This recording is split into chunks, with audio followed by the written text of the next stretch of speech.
got Charlie Mylan's boys on his team. James Mylan. We've got Mark Smith, Al Nelson, Chip Carson, Charlie Mylan III. Should be a great match. Yes, and they are bowling for the right to bowl in the finals of this World Candlepin Bowling Championship. The winner, as we say, will bowl in the finals in our next match against Alfie's Club 57. And with that, Bill, we're not going to waste any time. We'll get our two bowlers up to start the first two frames of this match. Okay, Gary, let's get right at it here. Getting up in lane 10. Big hand from the crowd back there. And getting up in lane 10 for New Hampshire All-Stars will be Bill Gover.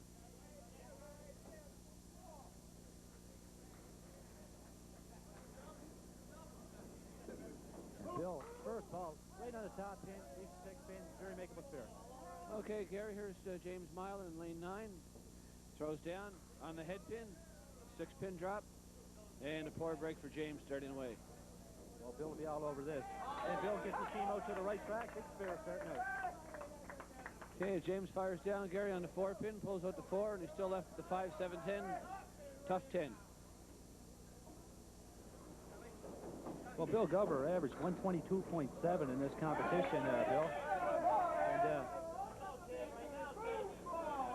And, okay, Gary, Bill has a lifetime high single of 211, 477 high triple, and he's got a league average of 125. So very capable bowler, bowling on that spare now. And hey, back on the top pin.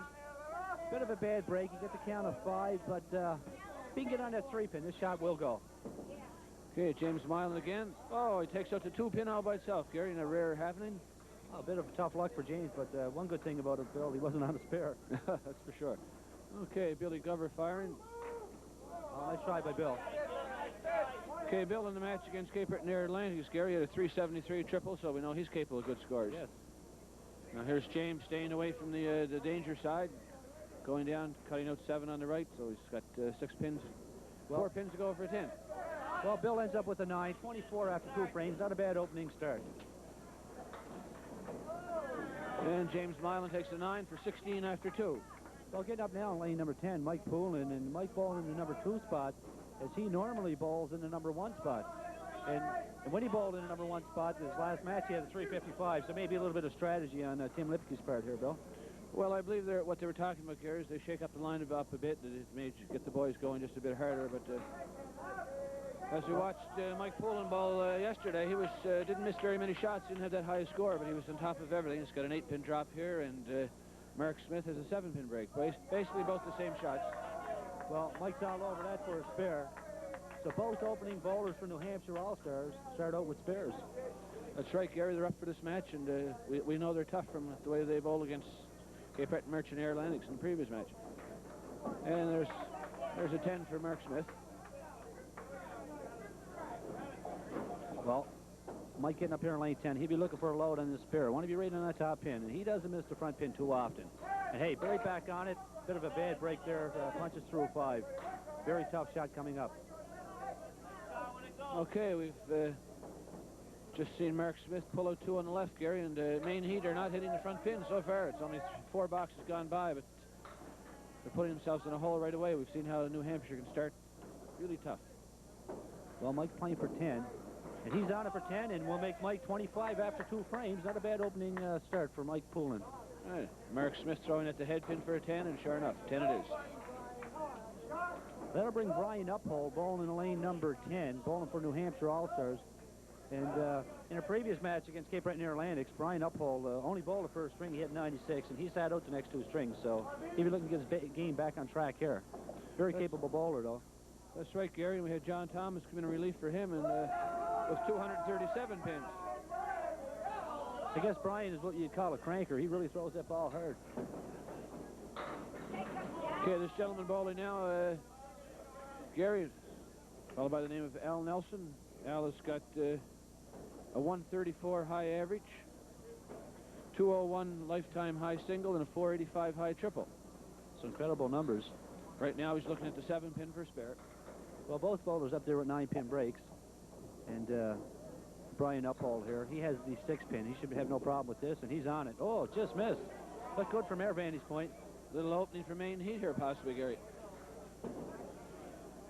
And another one wide on the right. Well, Brian ends up with a 10. But I don't think he's too happy with that. And Al Nelson, lane number 9, Gary, also has a 10. If Brian gets that ball in the top pin, those pins really fly. He looks like he can throw a lot of strikes. Hey, back on the top pin, and another 9-pin break. This time you get the 5-pin, you got some deadwood.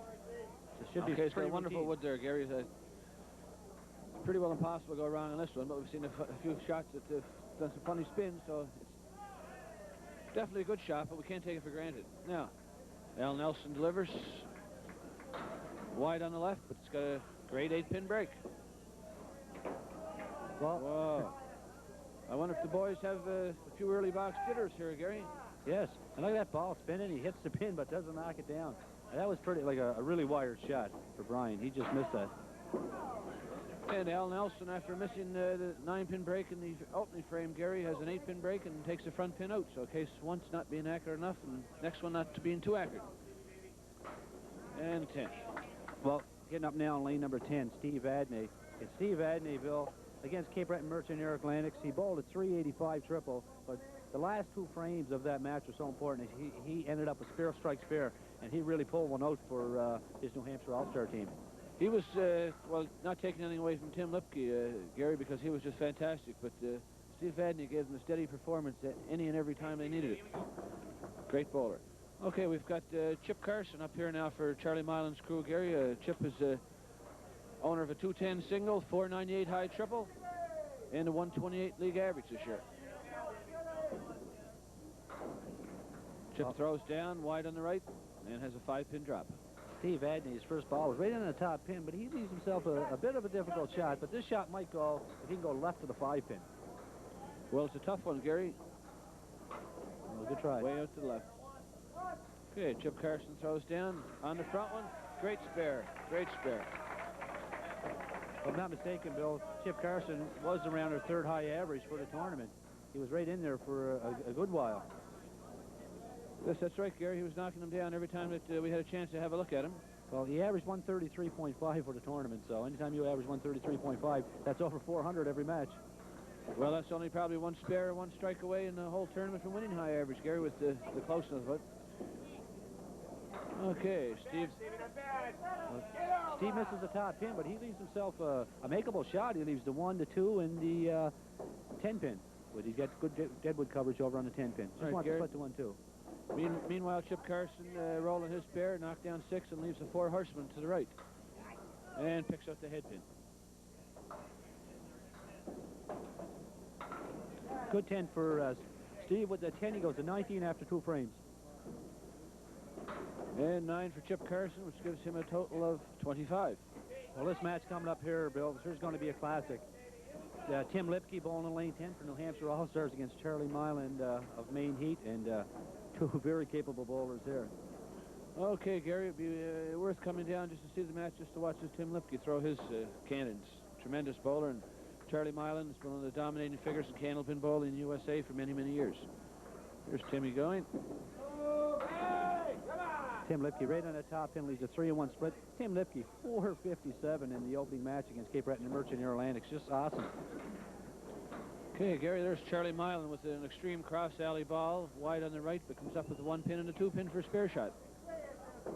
Well, Tim misses his 3. It looks like he went on the outside of them, so he'll be playing for 9. Charlie very deliberate in his approach. And he misses to the left, Gary, but gets a little bit of kickback, and down goes the spare. Thank you very much. And Tim Lipke ends up with an 8. So we've almost completed our opening 2 frames here, Bill, for each bowler, and seems like teams are just more or less feeling each other out at this stage of the match. That's right, Gary. We've got 9 frames roll by each team, 2 marks each. Not much to choose from.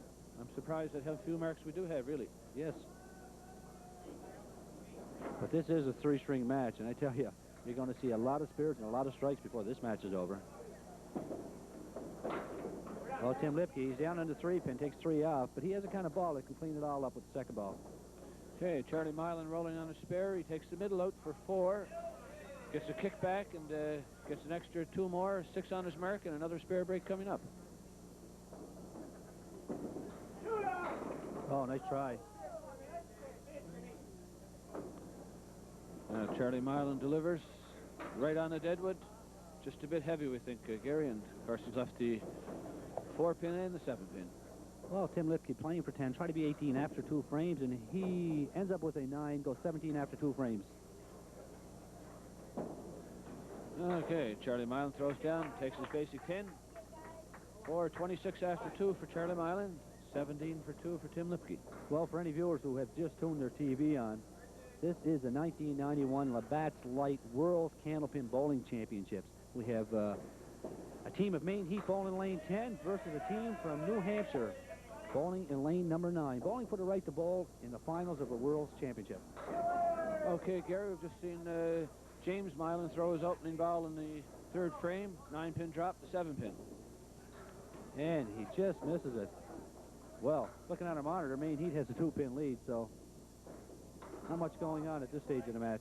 Right you are, Gary, and Billy Gover just thrown his ball, left the 5-7 and took up the 5-pin. Well, James Milan ends up with 9, 25 after 3 frames, and he'll be looking to get back on top here and looking for a mark. Right, Billy Gover just matched James Milan with 9s, Gary, so we had a pair of 9s there. Milan throws. Oh, my goodness. On the head pin, picked out the 1, the 3, the 7, and the 6. Oh, there's a big ball. Bill Gover, big strike. That's our first strike of the match so far. I think first of one of many. James Milan makes a tremendous shot, Gary. Makes a tremendous shot. Nice shot. 6-pin standing, just blew them right off the alley.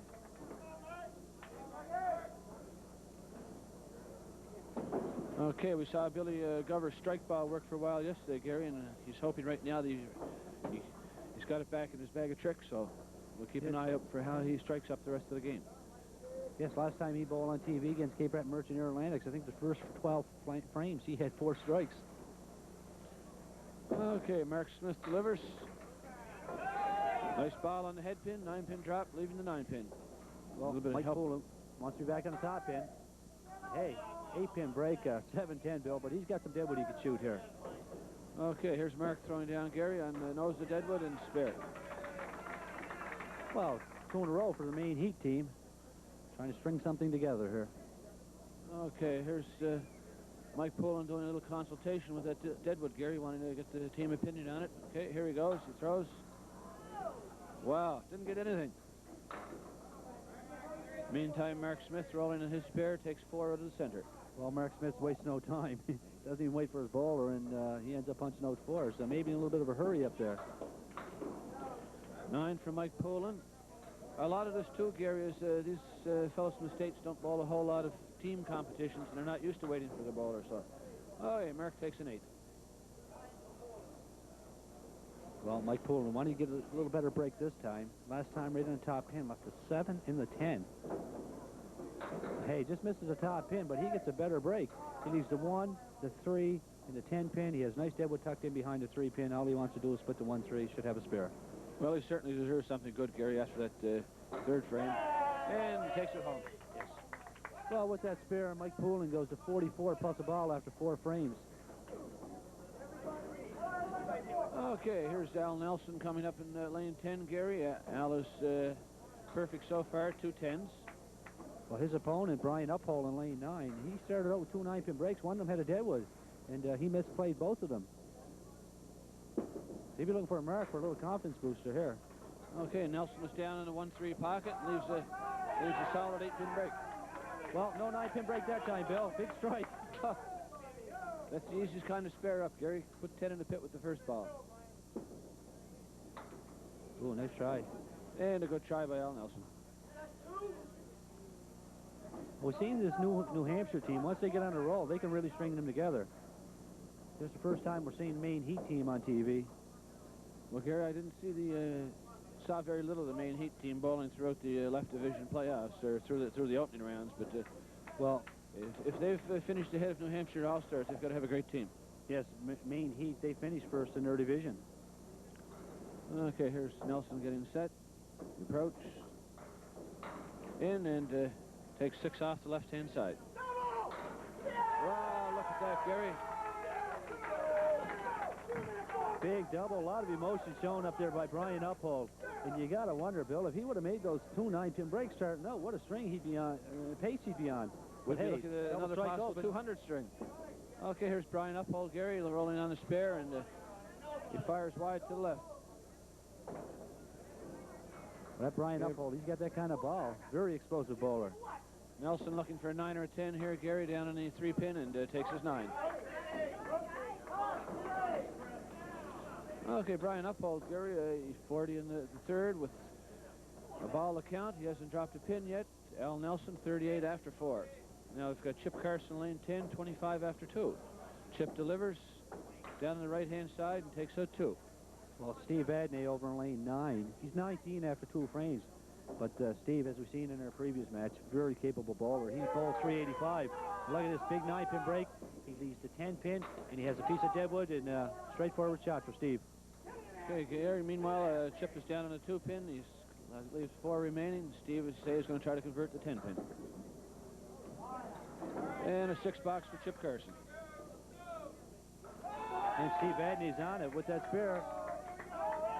So 29 plus a ball after 3 frames for Steve Vadney, and you can hear the New Hampshire team back here cheering him on. Okay, Gary, New Hampshire have 5 marks in the last 7 boxes, so they're on a mission right now. Okay, Chip Carson comes back with a good 8-pin drop with a nice deadwood. Well, look at this, a nice count of 8 on Steve Vadney's mark. 2 8-pin breaks. Chip Carson's very routine. 8-pin break and deadwood should have no problem. He's on it. Okay, we watched Chip take his in. That deadwood is quite an asset for him. Steve Vadney looking for a 2nd mark in a row here. And if he can get this, here, it'll be the 5th in a row for his team. And he's on it, no problem. With that mark, 47 plus the ball. You know, Bill, when they bowl each other in the round robin portion, the New Hampshire All-Stars had a 697, and they lost the Maine Heat. Maine Heat had about 730 something against them. Hard to believe. Incredible bowling, Gary, incredible. Now here's the anchor for Maine Heat, Charles Milan bowling. Takes 4 off the left-hand side. Tim Lipke back on that top pin. He leaves an 8-pin break. He leaves the 2-pin and the 6-pin, but he has nice deadwood coverage over by the 2-pin. Should be able to slide this over. There's Charles down on the head pin. Oh, tremendous try, Gary. Gets them all but 1, and the one that's left is shaking. Nice shot, Tim Lipke slides it over, no problem. He makes those shots look routine, Gary.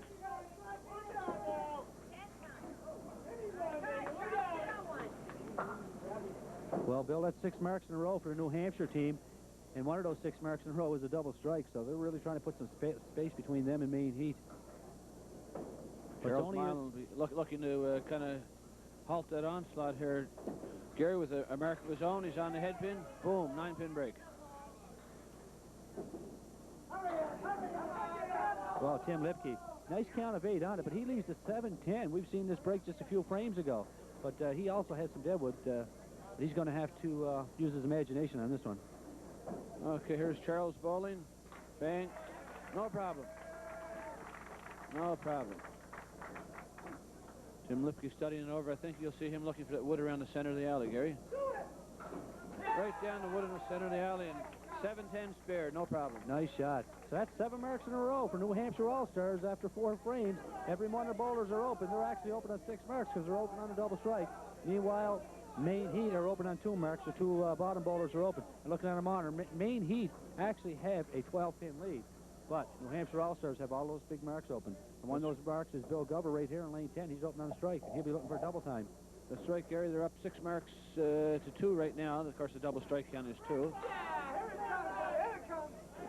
Well, Bill Gover, he had this break, I think, in this opening frame. In the 2nd frame, he's on the spear. He got almost identical break.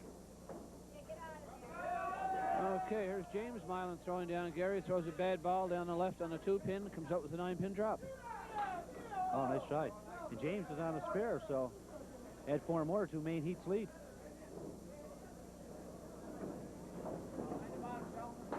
Okay, spare for Milan. Okay, they both got 9 on their marks, Gary, so there's no change there. Yes. But that's right. Bill Gover was open on that strike. And a nice 9 he got on it, Gary. He had, like I say, 3 pins, 1 pin, and a 7-pin, and took it away.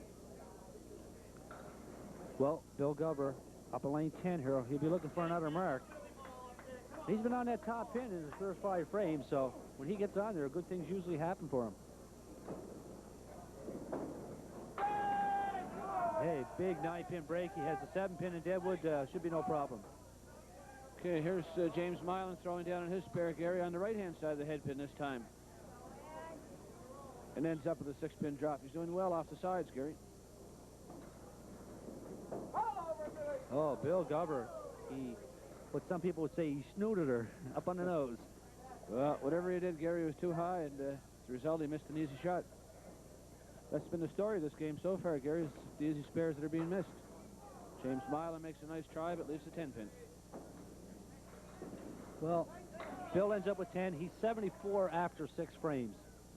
But he can't be too happy with his last frame, Bill. 9-pin break in Deadwood and just played a little too high. No. But Mike Poulin getting up here, he's also open on a spare. 44 plus a ball, and he'll be looking to load up.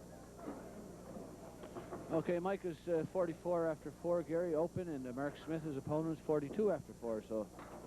Well, Mike misses the top pin, but he gets a count of 6. He leaves the 4 horsemen.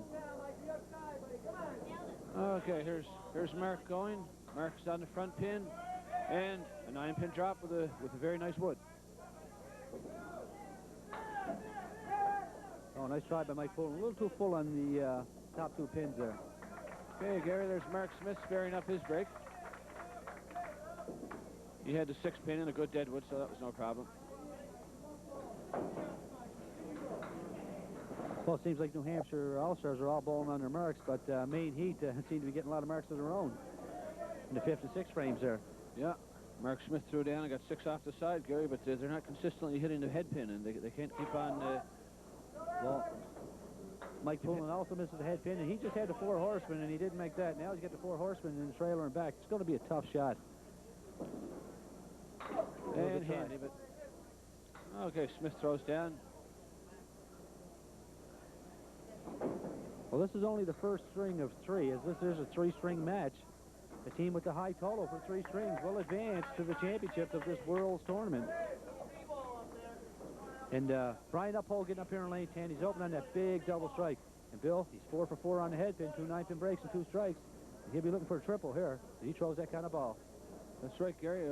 We're no strangers to triples here after last night. See Dick O'Connell now wide to the left. 4-pin drop. Okay, Al Nelson, can he catch fire now? On the front one, and there's a bomb. There's some heat from Maine, Gary. Yes. O'Brien be looking for a lot of pins here. And he gets a count of 17 on his 2nd strike, and he'll be playing this basically for a 9. Well, if you're a Maine Heat, you don't mind that, Bill. 4 on one strike, 7 on the other. You've got by the double strike, and you're probably still up pins here. That's right, Gary. They could have been a lot more trouble in that. Had Brian dropped 8 or 9 or 10 on that ball, it would be a serious trouble. And now Maine Heat have the extra mark open.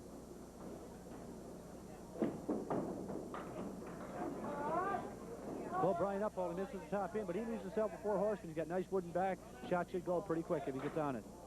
Okay, there's Al Nelson throwing down. Gary picking out the dreaded 1-5. What a tough break, especially when you're on a strike. You think you're in there for a double. You pick out the 1-5. Tough break. Brian Uphold throws down the 4 horsemen a little wide to the left and leaves the head pin. Okay, Al is hoping for probably 7 or 8 on his mark, and oh, look at this. Just a nicker. 3 on the strike. Well, that's got to be disappointing for Al Nelson and the Maine Heat team. Okay, and Brian Uphold gets 10 with the 10. 79 after 6 frames. Okay, and there's Nelson making a nice 8. Yes, that was a really nice out there, Bill. He could have found himself in serious trouble there. Well, the disaster. Nice Gary had a strike and ended up with 21 pins for 2 boxes. Certainly a disappointment to Al. Well, both bowlers getting up here are open on spares. And Steve Vadney getting up here in lane 10. He's 47 plus the ball. He has 2 marks his last 2 boxes. That's right, Gary, and Chip Carson not too far behind, 41 plus. Well, Steve be looking to be on that top pin. And he's right on it. Nice count of 7. Leaves himself a 12 leaf and nice Deadwood in front of it. Chip Carson fires down on the front one. 9-pin drop. There's a gain of 3 more for the Maine Heat, Gary. Well, 2 very makeable shots there. Steve should have no problem with his. And looks good. And he's on it, no problem. And 10 in the pit for 3 in a row for Steve Vadney. Chip Carson throws down on his 9 break and takes it home. We're seeing a little more flow to this game, Gary. It seems like the Americans are coming more consistently now, and the boys are getting into it a little more. Yes, it seemed like the first two frames are more or less feeling out frames for both teams. I'll see, back on the top pin, and he gets a count of 7. But he has a tough break. Chip Carson throws down, heavy on a 3-pin, and leaves a 5-pin drop. Okay, Gary, now Chip is going to go ahead here. Throws down, heavy on the head pin, and just about makes a tremendous spare, Gary. All but one, and that one was shaking. Well, Steve's got this double pin here. He's only going to try to punch it right through. He's on the outside of it, and he'll end up playing for a 9, possible 10. Difficult shot, that one, Gary. And Steve ends up with an 8 to go 79 after 6 frames. Chip Carson makes his single for a 10, with gain of 2 more in that box, Gary. Well, Tim Lipke getting up here in lane number 10, Bill. He's 45 plus a ball after 4 frames. He's got 2 marks his last 2 frames, and he'll be looking for a big 9 or 10 timer here. Okay, Gary, Lipke and Charles Milan are both tied here. They're 45 open. Tim throws down, 7-pin drop. Charles Milan will be looking to exceed that. And he takes 3 off the left-hand side. Well, Lipke has the inverted cloverleaf here, but he got a piece of deadwood that will help him. Oh, nice try. I almost thought that he'd go on the other side there, Bill. It looked like it was wired over on the left side. Could have got down on a 4-pin, but he elected to go on the right. Well, there we go again. Gary not used to playing the wood in these lanes, and possibly that shot would go pretty quickly in New Hampshire, but it certainly wasn't the way to play it here in Sydney. So Tim Lipke will have to play for 10. If he can get 10, he'll be 62 after 5 frames. And he's on it for 10. A nice 10 for Timmy Lipke. Charlie Milan shooting the 6-pin. And bango in the pit. And Okay. also must mention that Tim Lipke up here in lane 10, he has high average for this tournament, 134.1. Fantastic bowling, Gary. Unbelievable. Average of 402 pins a match. And back just misses the top pin, leaves the 4 horsemen to 1 and back, and it's going to be a tough shot for a spare. Okay, right now Tim has a 4-pin lead over Charles Milan, Gary, and Charlie's going to look to come on strong and take it away from him. Throws down, 9-pin drop, leaves a 4-pin. He has a deadwood, Gary, but that won't be a factor in this shot. Well, Tim Lipke's shot here, those 4 horsemen are tough enough in itself. When you get the trailer in back, makes it that much more difficult. And hey, what a shot, it's gone. Gary, I was just about to say, would you be surprised if Lipke made it? Well, there's no shot too tough for these guys, that's for sure. No, I'm not the least bit surprised he made it, Gary. No. We've seen him making all kinds of fantastic shots, and 4 horsemen plus the kicker in the back. No problem. Okay, Charlie's son James up in number 10, and Billy to strike Gover number 9.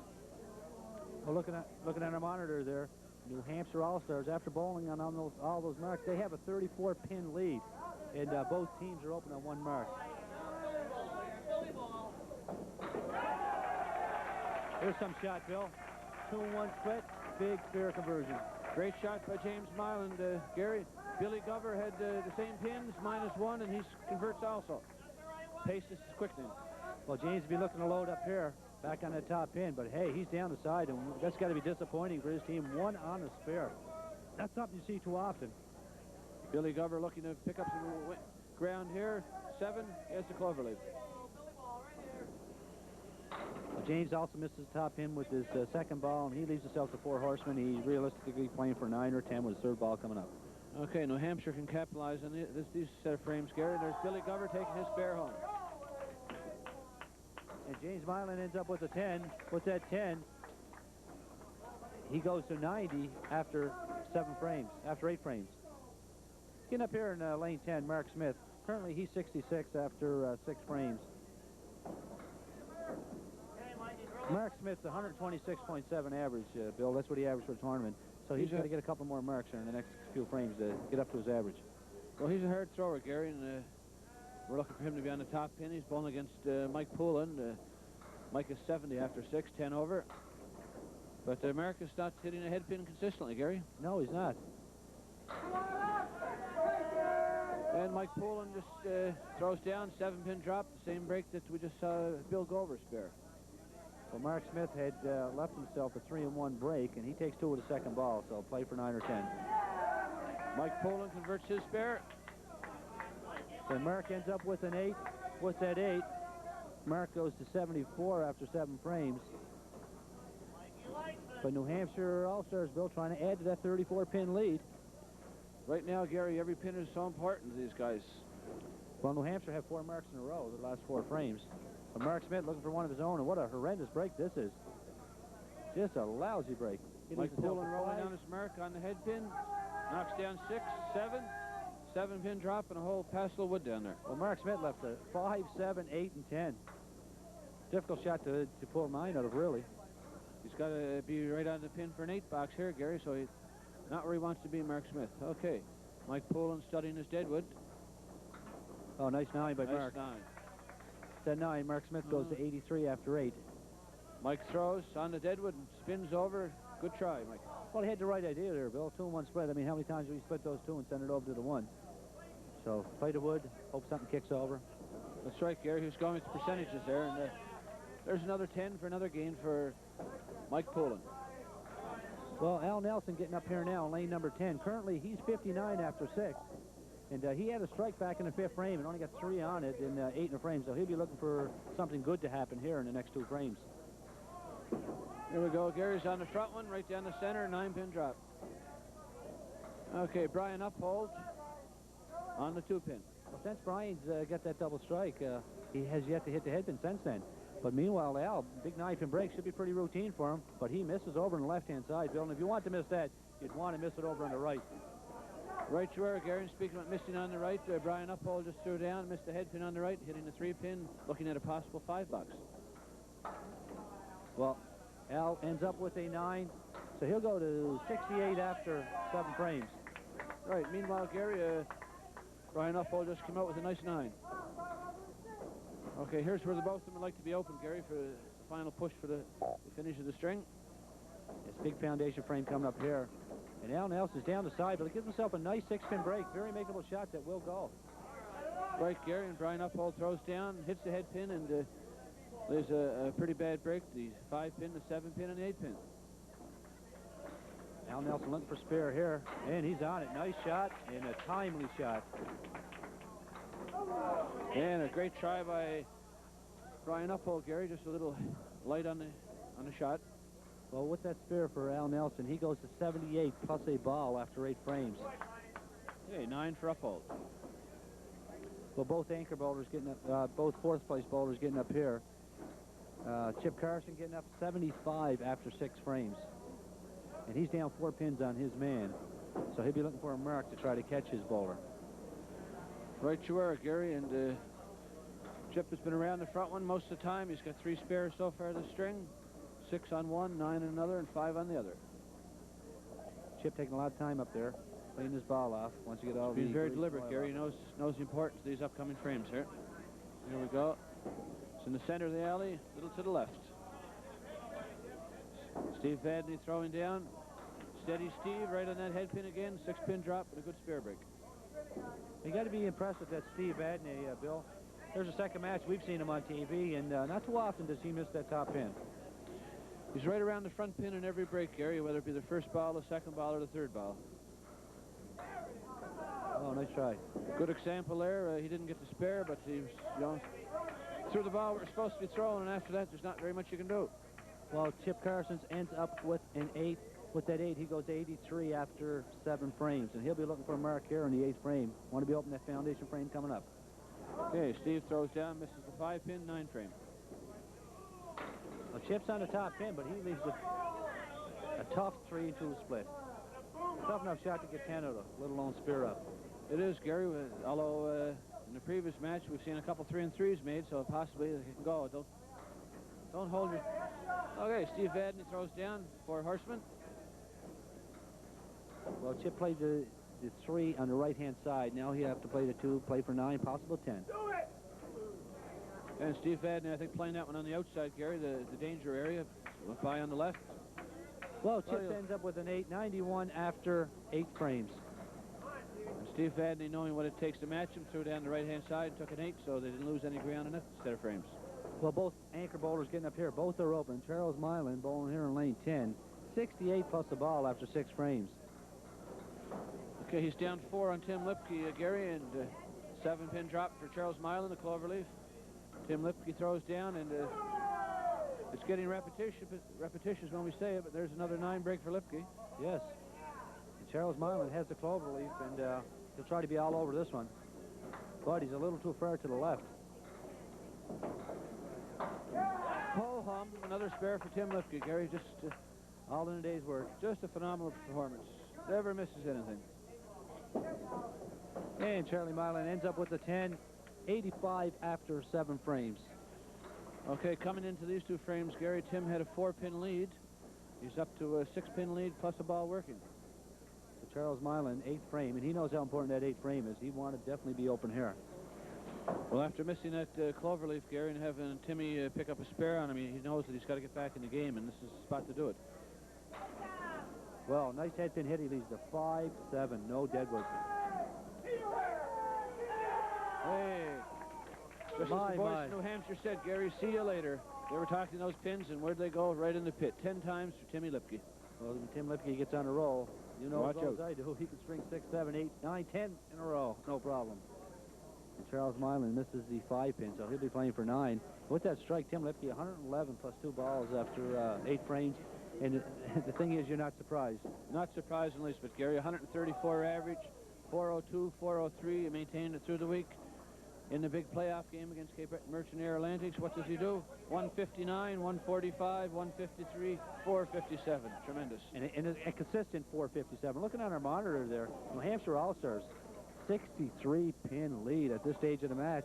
Plus, they're open on an extra mark, and that mark is right here, Bill Gover. Look, a big count of 9 on that mark, so the lead goes up to 72 pins. 72 pins, Gary, and 1 mark each.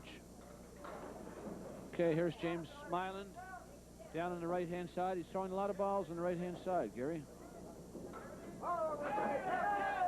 And big spare for Bill Gover. With that spare, 117 plus a ball after 9 frames. But more importantly, his team's up 72 pins in this match. But this is only the first string, and it is a 3-string affair. Well, Gary, we can add those pins up pretty quick, but also you can subtract them pretty quick, too. With bowlers of this caliber, a 50-pin lead. We've seen it in the New Hampshire Cape Breton match. 50 pins were gone. Cape Breton were up 22. A turn around to 73 in just a string and a half. Well, a lot of big checkers on Maine Heat. There's no doubt about that. I mean, they came first overall in their division, and they got a bye to this semifinal match. Like this, right back on the top pin for Bill Gover. Nice count of 6. Makes him 123 after 9 frames. Now, James Milan answers the call, throws down. Strike 1, he's thinking. Now he's going to look for strike 2 and strike 3. Well, Bill be looking to split this. And just a little too far to the left, but he sets himself up for a 9, possible 10. Well, he's looking at 131 to 133, Gary. And nice 10. 133 for Bill Gover. James Milan, 110 open. Well, by moving Bill Gover up to the number 1 spot, it definitely didn't hurt him. There's James delivering on the head pin. 8-pin drop, but he wasn't looking for an 8-pin drop, Gary. He was looking for another strike. That's for sure. Okay, James can go to 120 by converting these 2 pins. And there they are. 120 for James Milan, which gives New Hampshire a 13-pin lead off the top. Well, Mike Poulin getting up here in lane number 10, currently 97 after 8 frames. And he'll be looking for a mark or 2 to put himself in the possible 130s. Look at this, right on the top pin, big strike. And there's a strike. Mark Smith throws down. 8-pin drop with a good deadwood. Well, by flip-flopping the number 1 and 2 bowler from their last match, as we recall, Mike Poulin bowled leadoff, and Bill Gover bowled in the number 2 hole. It's worked good for both bowlers. As Bill Gover started over to 133, and now Mike Poulin, hey, with another strike on this, he's got a shot at a 140. Right you are, Gary. Meanwhile, Mark Smith converted his spare.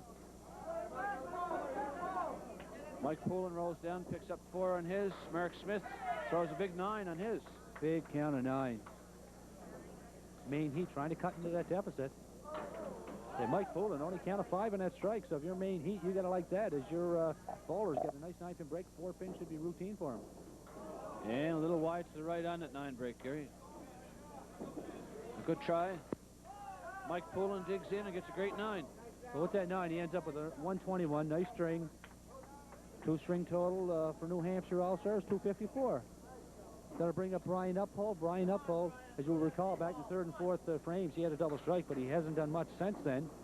And he'll be looking to get back on the head pin in a mark or two in these 2 final frames. Well, Gary, Brian is 17 over, but he's only had the 2 marks, so he hasn't really been as effective as they might like him to be. Nonetheless, he's still 17 over, so that's what counts. Now, Al Nelson throws down on the head pin, 8-pin drop, which counts for 8 on the spare. He goes to 86 after 8.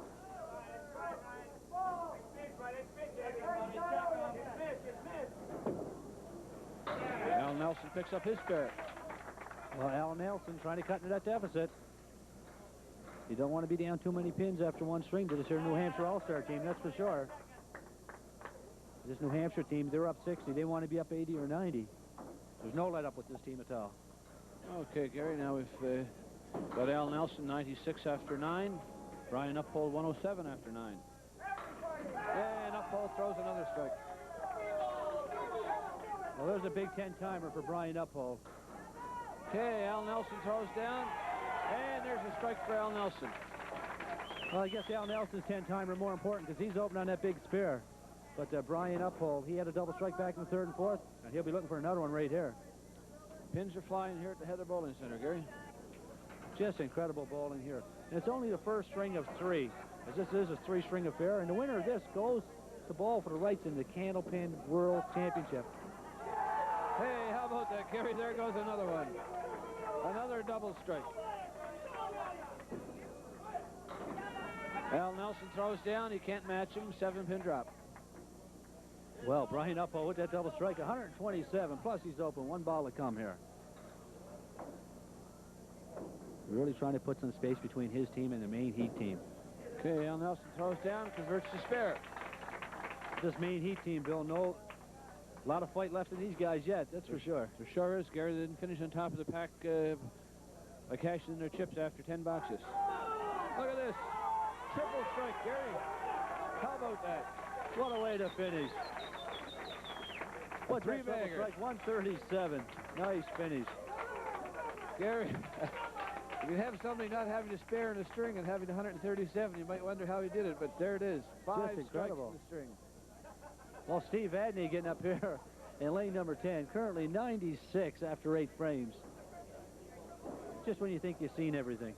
Gary, there's just no end to the surprises these guys are doing. Steve Vadney throwing down. Well, Steve looking for a double strike of his own, but he's on the top end, but he leaves a 3-1 split. So he'll have to settle for a spare. Okay, we have Chip Carson, 91 after 8. Throws down, 7-pin break. He's got the 4-pin, the 7-pin, and a 5-pin. Gary, and a helper Deadwood, so he could be able to get a good shot at that. Oh, nice try. Steve didn't miss that by much. Yeah, Chip got a bit of a tough shot here, Bill. I don't know if he's going to play the 5-pin or if he's going to go 2 in the corner.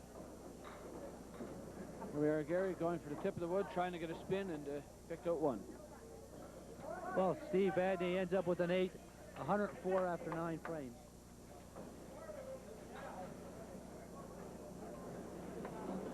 Okay, and a good 9 by Chip Carson. 100 after 9 for Chip Carson, and what's Steve Vadney? Gary, he's 104 after 9. Well, Steve Vadney would be looking for a mark here to put himself in the 120s, that's for sure. Currently, he's up 4 pins on his opponent. And hey, right back at the top pin, and look at this nice 9-pin break, and he has a bit of Deadwood. This really puts the pressure on Carson, Gary, and Carson down to the right on the 3-pin. Comes out it was the 6-pin drop. Well, Chip Carson doesn't seem to be on his game this first string, Bill. He averaged 133.5, and he certainly hasn't been throwing a consistent ball in the 1-3 pocket, Gary. He's been around it, but he hasn't been throwing it consistently. Well, for Maine Heat to win, they really got to have him going. That's the way I look at it. For Steve Vadney, for Chip. Open on his spare. Back on the top pin, and it's 6 for an even 120. Right, Gary, your point about Chip Carson, he's their main hit man. If he's not going, it's going to be pretty tough for Maine Heat to recover against a strong, strong New Hampshire team. Well, New Hampshire's main hitman, Tim Lipke, he's definitely going. As currently, he's 111, and he's open on a strike right here, and he'll be looking for a double right here in lane number 10. Well, Gary, don't be too surprised if you see this fella run 4 in a row here. He's just awesome ball. Throws down on the head pin. 8-pin drop. Well, he leaves an 8-pin drop. He leaves a 2-pin and the 10-pin over in the right-hand corner. But I would think he's probably going to go up on that wood, Bill. Well, here he goes, Gary. Hey, how about that, Gary? Hits the outside of the 2-pin, throws the deadwood into the kick pad, and cross out to take a 10. Fantastic shot. And you know he played it, too. Some kind of shot. Meanwhile, Charles Milan had taken 4 off the side, and makes a nice try for the spare and leaves the 7-pin. I tell you, this New Hampshire team's going to have a sizable lead after the first string. And 10 for Charles Milan. Meanwhile, Lipke's 131 in the 9th, plus a ball. Got 4 marks in a row and 6 in the string so far. 131, and he's not done yet. He's open on America. 1 frame left to come. Well, he can still go 160, 170 here, Gary, so don't be too surprised. Well, he misses a top pin for one of the few times that he does, but he gets a nice count of 8, leaves the 1-3, very makeable spare. Right you are, Gary. Charles Milan throws down, splits the 1-2 pocket, leaves 5 in the corner. Well, as much as Tim Lipke's going to bowl 150, 160, you know Charles Milan's capable of doing the exact same thing the next string. Oh, Lipke all over the front pin. Little light. Charles Milan makes a nice try and a tough spare, Gary, and leaves the 5-10. Well, okay, Lipke can go to 149. He picks up this single here. Milan can go to 114. Well, Tim Lipke ends up with a 9, 148.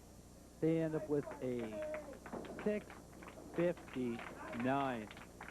And Charles Milan ends up with an 8. With that 8, he ends up with a 112. We're going to recap the scoring in a moment, Bill. We're just going to take a break for one moment. We'll be back to recap the scores. Please stand by.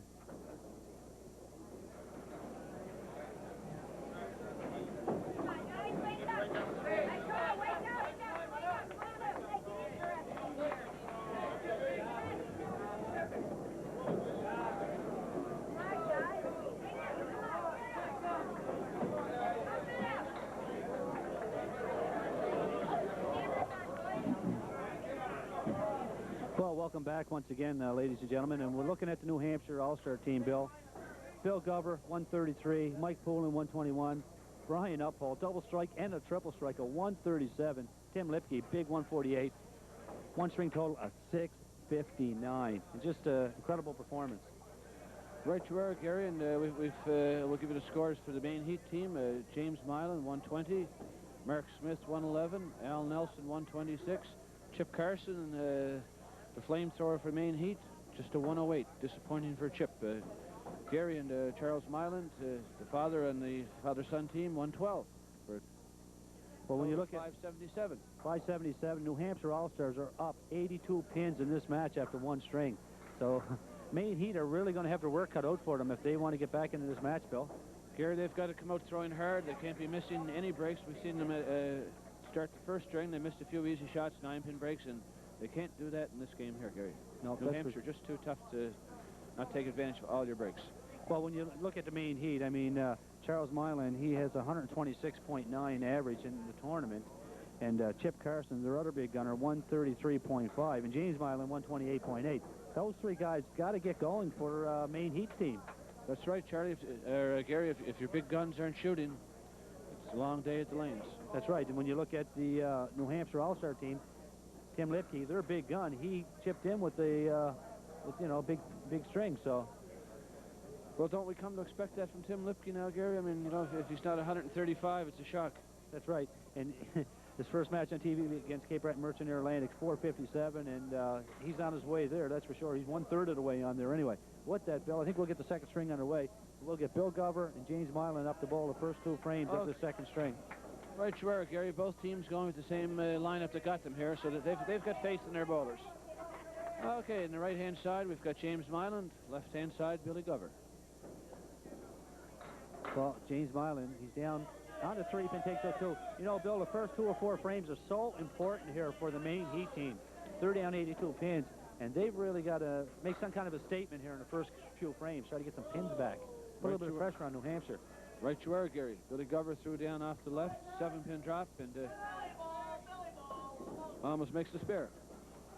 Well, for any viewers who have tuned in their set just recently, this is the 1991 Labatt Lite World Candlepin Bowling Championships. This is a team event. It is a 3-string affair. $25,000 in prize money. The winner of this match will bowl in the finals in our next match against Alfie's Club 57. The winner will take home $10,000 in prize money. So the worst that the loser can do, the winner can do in this match, the worst he can do is win $5,000. Right you are, Gary, and along with the money, they have the prestige of being the world champions. Okay, Gary, after the first 2 frames are completed, Bill and James both got 10s. James come down, took 2 out of the center again, spared it. Tremendous shot. A lift for James Marlin. Bill Glover has the 9-pin break, the 5-pin, and converts that. So after... Two big spares for both bowlers, and that'll bring up Mark Smith bowling in lane number 10. Mark Smith, 126.7 average, Bill. Got to look for him to get her going. But once again, I find Mark's off the top pin a lot. His first ball seems to be going down the right an awful lot. But he leaves himself a nice 6-pin break. Right you are, Gary. At the same time, Mike Poland did the same thing down the right, and he left a nice 8-pin break. So, well, Mark, no problem with his. See how Mike makes out. Yeah, Mike, no problem with his. And Mike takes his home. See, once again, Mark, he's off the top pin. But nice action from his ball. He leaves himself a 7-pin break to 1-3-7. Should be no problem. Mike Poland throws down the center of the alley. 7-pin drop, 8-pin drop. 8-pin and 1 shaking. Gary's got a wood to hold it in. Well, Mike should be able to get a good ride at that shot. Well, Mark missed with his second ball, and he'll end up with a 9 to go 26 after 2 frames. And a good try by Mike Poland, Gary, but with Maine staying on the sides, Gary, they can't hope to throw double and triple strikes if they're staying on the side all the time, and it's going to catch up with them. They're getting good breaks now, but they can't continue to throw down the side and hope for good breaks. That's right. As a Maine Heat team, they need something big to happen somewhere here. They need to have a double or triple strike. Double or triple will get a lot of pins back. And Al Nelson will try for a double strike here. Al Nelson bowling in lane number 10. And hey, he's right on the top pin, but he leaves a 5 in the corner. Okay, Brian Uphold throwing down. It's not much on spares, Gary, but he can sure get a strike, can he? Honest, really. Five strikes in the last string. Oh, big shot, Al Nelson. Brian Uphold makes a fine try and leaves 2 in the corner. Well, the Maine Heat team, they have 3 marks in their opening 5 frames, so they're coming to bowl this second string. And there's a 10 for Brian Uphold, Gary. Okay, now Al, can he get down the center of the alley and get a good count, or is he going to be off the side as well? Once again, we see Maine Heat open on a mark, but they're down the side. He gets a count of 6. Makeable shot, though. Brian Uphold throws down, hits the 2-pin, and leaves pins all over the place. Gary's got 5 standing. A couple deadwood wouldn't hurt him any, but... For both bowlers, if they want to convert for spares, they have to be on that head pin. And Al Nelson, he misses the top pin with his, hits the wooden back. Right you are, Gary. I mean, you can get good breaks off the sides, but consistently you have to be on the head pin, and when you're chopping out through the side, you leave yourself tough spares to convert, and a 7-box for Al. Well, Al Nelson ends up with a 7. 23 after 2. Okay, we just saw Brian Uphold do a smart thing, Gary. He was looking at a possible 10-box or possible 6-box. He saw that Al Nelson had a 7, so he just took an 8 for a game. Yes. Very unselfish bowling. Give the team a one pin advantage there. Well, Chip Carson, he's off the top pin with his first ball. He leaves himself the 1, the 4, and the 7. Not an easy shot by no means. Steve Vadney down, heavy on the 2-pin, leaves a 4 and 2, another tough one.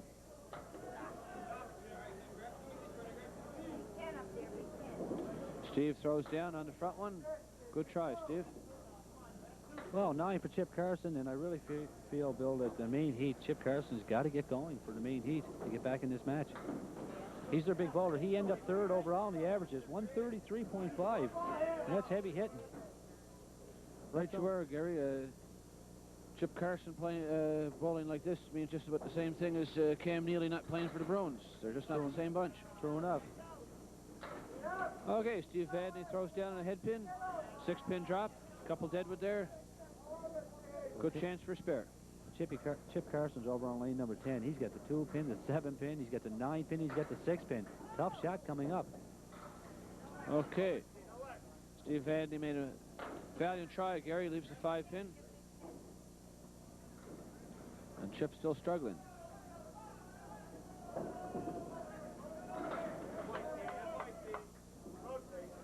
And Chip ends up with 10. With that 10, Chip Carson, 19 after 2 frames. Charles Milan getting up here in lane number 10 as Tim Lipke beat him by a considerable amount of pins in the first string. But you know as well as I do, Bill, Charles Milan, being a class act that he is, he can get a lot of those pins back in the second sheet. Right you are, Gary, but the problem is not with Charles Milan. What Maine Heat has to do is get Chip Carson going. When your big gun is not shooting, Gary, it puts you in a deep, deep hole. All right, Tim Lipke throws down. Just another 8-pin, 9-pin break or possible strike. Charlie Milan, he missed the head pin with his first ball. He leaves the 8-pin, but he's got deadwood out there, Bill, and that deadwood's going to hurt this shot more than help it. Charles throws down on the deadwood. Hey, a little bit of magic there. Gary Milan magic. Well, that was a pool shot. Tim Lipke played his deadwood and did not get it. You just never know, Gary. I don't know if the switcher picked up on that shot of Charlie Milan's, Bill. But if your viewers did not see it, ball hit the deadwood on her nose. Deadwood went by the pin. Ball came off the wall and knocked the pin over. So it wasn't the deadwood that knocked it over. It was the ball. And a 10 for Tim Lipke, Gary. Right you are, Gary, but if he wasn't so close to the shot, he wouldn't have got it, so. That's for sure. Okay. Well, those kind of shots, you say you played them there anyway. That's for sure. You're right.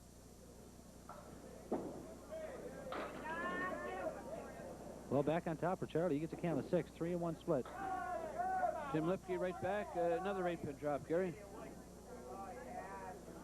Okay, Timmy has the 9-pin and a 10-pin with a helper wood in there, Gary, so very makeable spare.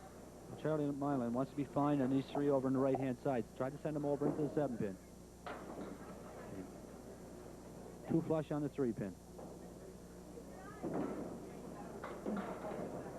Okay, Tim throws down. Takes out the 9-pin by himself.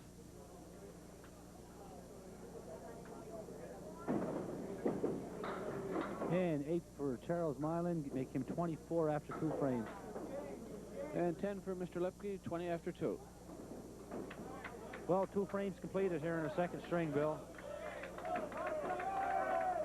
And Bill Glover getting up here, and his opponent, James Milan, are the only 2 bowlers open. And looking on our score sheet, Maine Heat have got 6 pins back, but they're still down 76 pins in this match. That's right, Gary. If they take 6 back every frame, that's only 30 for the string, so that's not nearly enough. Well, Bill Glover, big 10-timer on his spare, make him 40 plus a ball after 3. 40 plus 2 balls. Right, Gary. In the meantime, James Milan throws down. 9-pin drop. He leaves the 3-pin, so it's 9 on the spare for James Milan. New Hampshire only gained 1 pin in that exchange. James throws down, makes the spare. Got to be a big lift for James. The only difference being Bill Glover, 2 balls on his strike. James Milan, 1 ball on his spare. Well, that strike is always so nice, Gary. If you do throw an off ball, then you get a chance to recover and possibly pick up a spare for 10 on your mark. Oh, he's got 2. Okay, did those 10 go in a hurry or what? Mercy. Okay, he put James Milan in a difficult spot, Gary, and James threw down, hit the 3-pin, 5-pin drop. So gain of 5 more in that frame for New Hampshire All-Stars. Bill, that strike Bill Glover threw. I don't know what pin went first and which pin went last. Hard to tell, Gary. I tell you. Just an explosive ball. James Milan throws down, 8 in that frame. Bill Glover with that double strike. 60 plus, he's open on 2 strikes after 4 frames. Just awesome display of bowling. Well, Gary, every string we've seen New Hampshire bowl, they've had a different hero for each string. And in the first string, there was the third and fourth frames that New Hampshire All-Stars got going. And it seems to be same holding through in the second string. Okay, there's Mike Poland making a spare. Mark Smith throwing down a spare break. And a nice try, and leaves one, unless that ball rolling on the plate is going to come over and take the 10-pin out. So far in the third and fourth frames, New Hampshire All-Stars are perfect. 2 strikes and 1 spare. They've got a lot of hard throwers, Gary, and like I mentioned earlier, it seems each string somebody's coming up big for them, with the exception of Mr. Lipke, who's big every string. But remember last night, Mike Poland was steady in all the games. Steve Vadney did the job, got close, spare 9, spare 9. Here's Mark taking a 9. Well, that first string, the third and fourth frames, New Hampshire All-Stars had 8 marks out of 10 frames. And so far, the third and fourth frames in this second string, they're 3 for 3, so they like the third and fourth frames. There's no doubt about that. There must be, Gary. Okay, now. Well, Mike, with that spare open, he's 38 plus the ball after 3 frames. And he's looking to be back on top, but he misses the top pin. But, hey, he gets a nice count. Nice count of 7 and an 8. And a nice 8-pin break with Deadwood, Bill. We've seen this happen so many times, Gary. One bowler misses and gets a good break. The other bowler on the head pin gets a split. Oh, beautiful shot by Mark Smith, Gary. 2 and 1, a 2-pin, a 4-pin, and a 6-pin. Blew it right off the alley. Well, Mike Poland, he played that 8-pin break clean. And as you say, Mark Smith, 2 and 1 split, and just sent it over as fine as you could. Well, Brian Uphold getting up here in lane number 10. He's 18 after 2.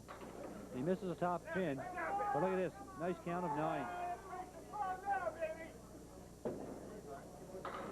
Al Nelson throws down. 9-pin break as well. Both gentlemen leave the 7-pin, Gary. Brian Uphold, he has a piece of Deadwood there, but he's not going to play that. He's going to go right at this pin. Will Brian finally make a spare? He's on it.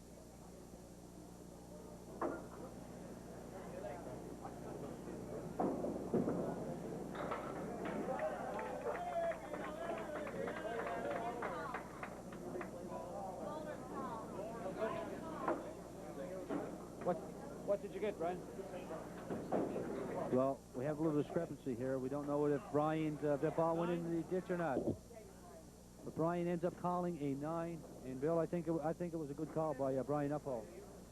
A great call by Brian Uphold there, Gary. A very, very close shot, but it looked like he did make contact with the wood in the gutter before he hit the 7-pin.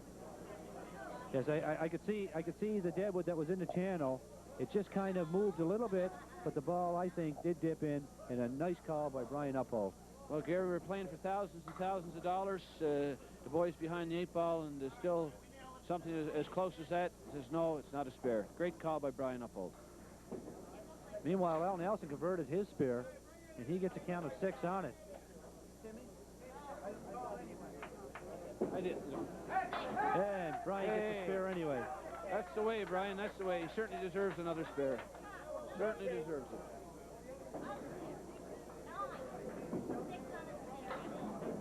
And Al Nelson takes out 1 pin. He'll be playing for 10. Okay. Meanwhile, Al Nelson converted his spare, threw down 6 on it, and makes a 10. Nice 10 by Al Nelson. So with that spare for Brian Uphold, he goes to 37 plus a ball after 4 frames. Steve Vadney getting up here in lane number 10, Bill. He's 19 after 2 frames. Right.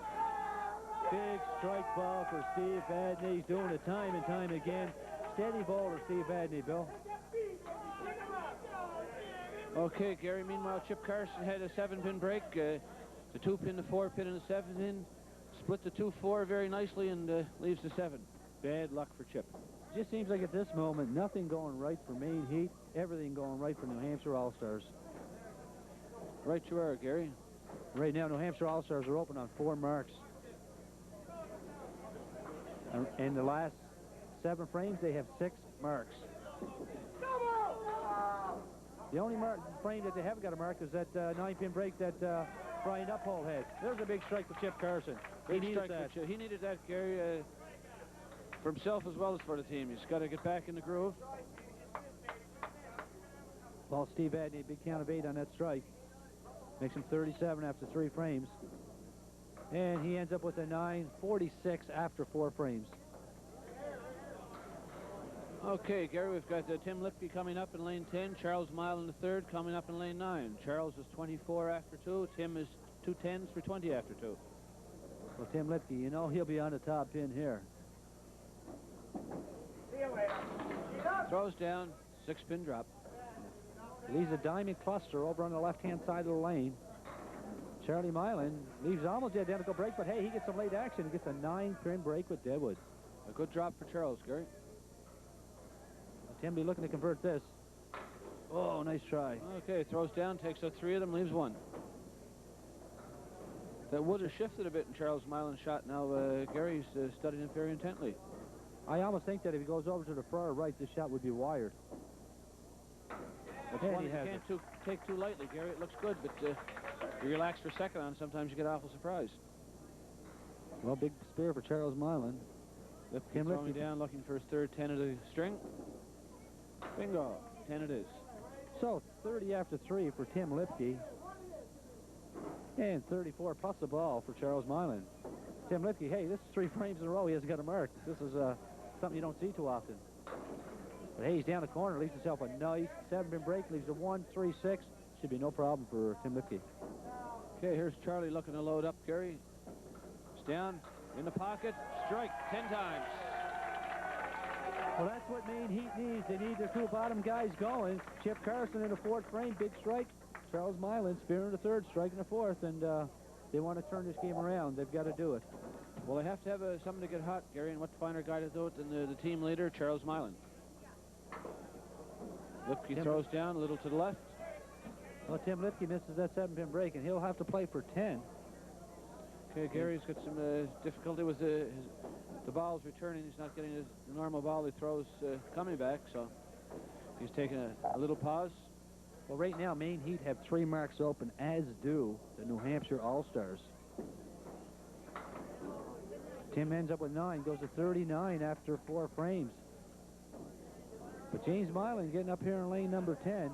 He's 52 after 4, but his opponent, Bill Glover, over there in lane 9, is opening on that big double strike. And looking at a monitor, Maine Heat have picked up 11 pins so far in this match. But New Hampshire All-Stars opening on that big double strike, Bill. Big ball coming up here. Right to where, Gary, and there's Bill, the delivery. It's down, a little to the left, but gets a good 6-pin drop, possibly 7. 7 on the double strike. Well, James Milan converts his spear over in lane number 10. But Bill Glover has a wired shot here. 7-pin break, has nice wood coverage. It looks good, Gary. It looks good. Okay, Glover's gone to 57 in the 3rd, 27 over. Throws down on the spare. Ooh. And takes the front pin out for 8 on the 2nd strike. Meanwhile, James Milan was wasting no time. He already bowled on his spare, and he's got a count of 6 on his spare. And he's got some double Deadwood there, Bill. This Deadwood might play tricks on him.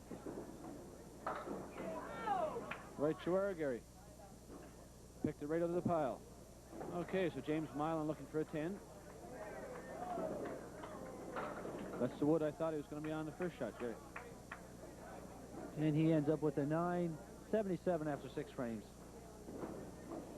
Bill Glover back on the head pin, 9-pin drop. He's thinking to himself, 1 frame too late. Yes. Well, right now he's 84 after 5 frames. If he can make this, he'd be 34 over, plus he'd be open.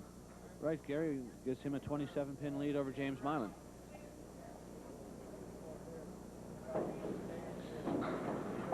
And a nice shot, Gary, right on the 7-pin. No problem. Go over 94 after 6, 34 pins open.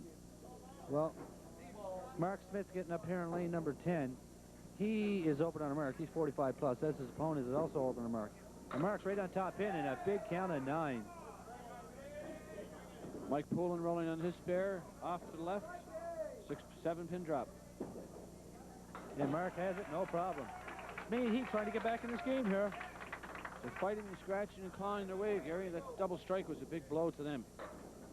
Here's Mike Poulin on the top pin. Good try, Mike. As I stated in the preliminary round, the round robin portion of the tournament, the New Hampshire All-Stars had a 697 and lost to Maine Heat. Maine Heat had a 730 something, so. Fantastic bowling by both teams, Gary. Yes, so you know that the talent is there, that's for sure. Do we have the pinfalls for both teams throughout the tournament, Gary? I think there's only a difference of about 30 or 40 pins in the two teams. Well, Maine Heat ended up with 2,875 pins. New Hampshire All-Stars, 2,909 pins. A difference of 34 pins in these two teams. And look at this. A big count of 9, possible strike for Mark Smith, but he'll have to settle for 9 on that spare. So that's back-to-back 9 on it for Mark Smith. Big counts, Gary. Meanwhile, Mike Poland is down on the right-hand side, carves 3 off the side. Mark has the range now, Gary. He's heavy on that 3-pin. No problem. Well, 9s are wild for Mark Smith. Last 3 marks, 9 on every one of them, so. And you think, Gary, those 3 9-pin breaks shook. Had they been a triple strike, this would have been a tie game right now. Oh, definitely. Okay, 9 frame for Mike Poland. Well, Al Nelson getting up here now in lane number 10. 49 after 4 frames, but his opponent, Brian Uphold, he's open on that mark, Bill.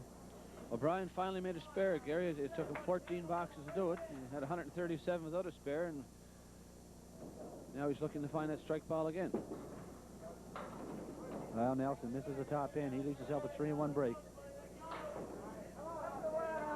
Brian Uphold off to the side, but gets a 7-pin drop. He's got to be pleased with that. Yes, that's for sure.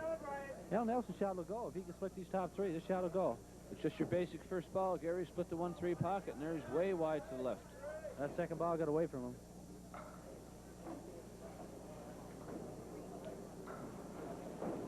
Al throws that cross alley ball, Gary, with a little hook on the end of it, and they tend to, if they break a bit, then the yard are going to miss on the left. Oh, nice shot. Great shot by Brian Uphold. Well, I guess like strikes, like spares for Brian Uphold. He gets 1, he gets them 2 in a row. Well, whatever he gets, he seems to get in clusters, Gary. Yes. We saw strikes last string. Maybe we'll see spares this string. Well, with that spare, 54 plus the ball after 5 for Brian Uphold, but Al Nelson over in lane 10, 58 after 5. Look to be open in the 6 with a mark here. Once again, he misses the top pin, but hey, nice 8-pin break. Brian Uphold throws down a 6-pin drop, Gary, and he's got a fairly good spare shot. Al Nelson shooting at the 1-3 and takes it in. With that mark, Maine Heat are open on 4 marks. Oh, nice try. Wow, just missed it by a 1/4 of an inch, Gary, at the very most. That Brian Uphold shows a lot of emotion up there, too. He's a hard thrower, Gary. Hard thrower. Well, Chip Carson getting up in lane 10 now, Bill. He's open on a strike, and he can throw a double or a triple strike any time in a match. And he'd be looking for one here. Okay, get his team Gary, back in this game. Most of the boys here have their own personal bowling balls, so you're seeing Chip taking somebody else's off and putting his own on. When he's finished, he'll take his off, and the next man will put his on. Well, Chip being very deliberate, getting any foreign substances off the ball. Well, he's open on that big strike, and he wants a load on this one. Okay, Steve Vadney is delivering. Down the center of the alley, an 8-pin drop. And Steve has an 8-pin break. Look at this, Chip off the top pin once again, and Chip has to be disappointed about that, Bill. That's right, Gary. He was hoping double, and when you're missing it, you can't expect those things. What a shot by Steve Vadney. Picks one out of the pile, Gary. Good shot by Steve. Look at this, Chip Carson only counted 6 on that strike. 6 on the strike, Gary, and possibly 6 in the frame as well. He doesn't have a whole lot to shoot at here. And he ends up with a 9. But Steve Vadney, that was a fine shot by Steve. With that spare, Steve, 56 plus a ball after 5. Chip Carson, 54 after 5. Chip will throw the first ball here. That's the ball he's looking for last time. Okay, here's Steve rolling on his spare, Gary. Down, front pin, 9 on it. Big, big count. And Steve Vadney doesn't miss the top pin too often, Bill. Has such great control, Gary. And there's a good spare by Chip. Well, Steve's 9-pin break, he's got a lot of deadwood coverage over on the 7-pin. Anywhere from the red band down, Gary. And look at that. You just never know, do you? Well, that double deadwood in the corner, you never know with that double deadwood. Well, we've got one deadwood beating against the other, beating against the wall. If they kick back, they just neutralize themselves, Gary. And there we go. 10 for Steve Vadney. Now we have the two anchor bowlers coming up. Charles Mile in lane 10, Tim Lipke in lane 9. Charles is 54 open in the fourth. Charles going for a double strike. He's on that top pin, but he gets a 7-pin break, 8-pin break. Timmy Lipke coming right back with the strike. There's the fire lit again, Gary, and not Maine heat fire either, but New Hampshire fire. Yes. Those pins go in a hurry when Tim Lipke puts it in on the top pin. But Charlie Marlin going for a spare here, and he's on it. Yeah, nice spare by Charles Milan. But Charles Milan's having himself a fine string. And Charlie looking to be right back on that top pin. Currently 74 plus a ball after 5 frames. And he wants to be open here, and he wants a nice count of 9 or 10 on this spare. That lead that Charles had can disappear with one ball by Timmy Lipke here, Gary. Well, he gets a count of 7 off the side. Lipke throwing down.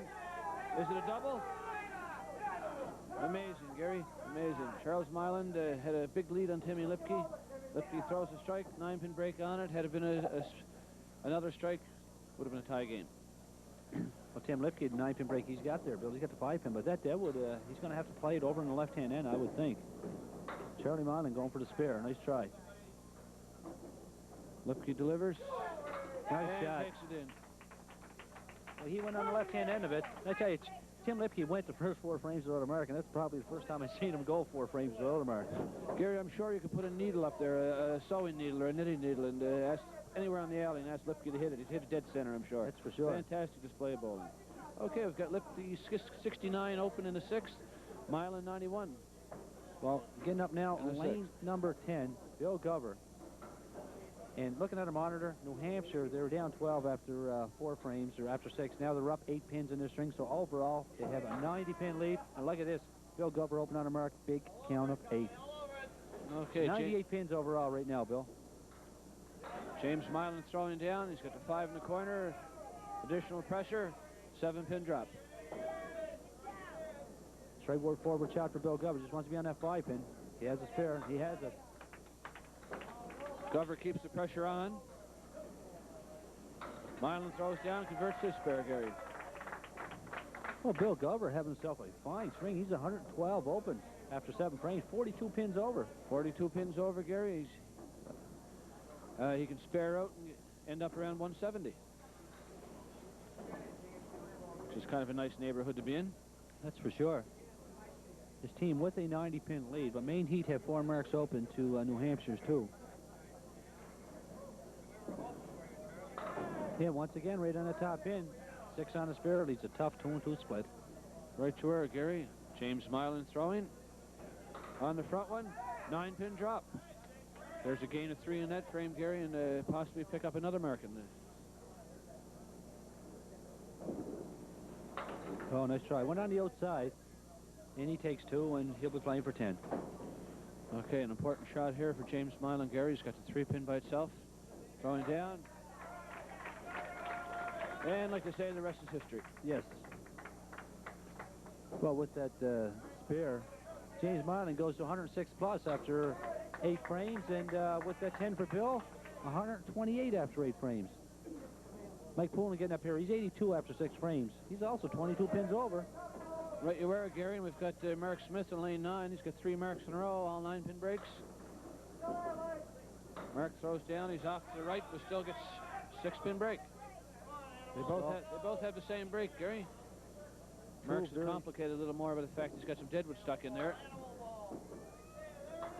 Oh, nice try. And they both did the same thing, Gary. They both took out the top 2 pins. Yes, both were a little too full on the front 2. Mike plays for 10, and he'll settle for a 9. With that 9, Mike goes to 91 after 7 frames. So we're coming into the 8th frame now, Gary. Both these bowlers want to be open in this frame. Big 9-pin break for Mike Poolin. 5-pin all by itself. The old saying goes, Bill, nobody misses the 5-pin. Right you are, Gary, and at the same time, Mark Smith has a 7-pin break, but good deadwood coverage. Nice try by Mark, and Mike just broke the rule, I guess. Yes, I guess he didn't hear that rule. Him being down from New Hampshire, I guess. That's a Cape Breton rule. Must be. Okay, a pair of 10s for these two bowlers. Well, with that 10, Mike, 101 after 8 frames. Now we've got Brian Uphold up for New Hampshire All-Stars in lane number 10. He's 69 after 6. We've got Al Nelson up 68 after 6, but Al has a spare open.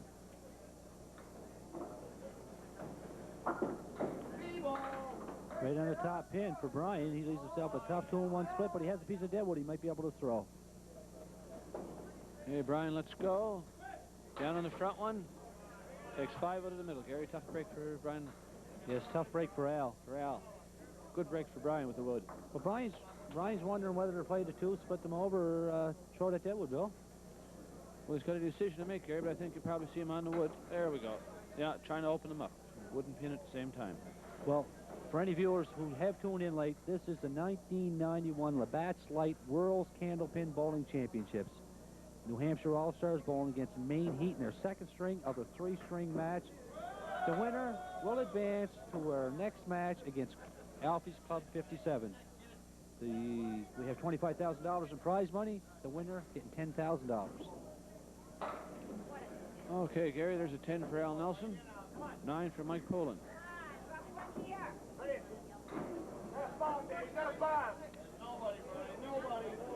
So after 7 frames, we have Brian Uphold 78 in the 7th, 8 pins over par. We've got Al Nelson 83, 13 over. Well, Brian, once again, right on the top pin, he leaves himself an 8-pin break. He has a 2-pin and a 4-pin. Now, Al Nelson throws down, Gary, on the head pin, an 8-pin break, but a very, very difficult shot, Gary. Those 2 pins are directly behind each other. You have to hit the 2-pin exactly, a 3-pin exactly in the middle to make that and push it straight through. Well, Brian's a little too far to the left. He takes out the 4-pin. He'll be playing for 10. Oh, nice try. And there we are. You saw how close Al Nelson did still get to the shot, but still didn't get it, Gary. Very difficult. It's funny, you can throw your first ball and punch out those 2 so perfect, but when you have it for a spear, it's so hard to do. Isn't that the truth? And 10. And there's a 10 for Al Nelson, yeah. Okay, steady Steve Vadney against Chip Carson. Steve 75 after 6, Chip 64 open. Chip once again misses the head pin build on the mark. Right you are. Gary gets 5, and he's very, very upset with himself after that ball. But he can't help but be impressed by this Steve Vadney, though, Bill. Every ball, first ball, right on that top pin. Very, very seldom he misses it. He's rewarded with an 8-pin break. Right you are, Gary, the 5-pin, the 8-pin. Meanwhile, Chip Carson throws down, picks up his 10. Oh, well, a little too far to the left, as was his teammate Brian Uphold on his last shot, so he'll play for 10. And he has a 10. Okay, Gary, so a pair of 10s in the 7th frame for the 4th bowlers on New Hampshire and Maine Heat. Chip Carson down on the right again, Gary. Yes, misses the top pin once again. He spent almost the whole match on the 3-pin, Gary, and when he tries to correct, he gets over on the left-hand side. Steve Vadney back again on the head pin again. Once again, right on the top pin.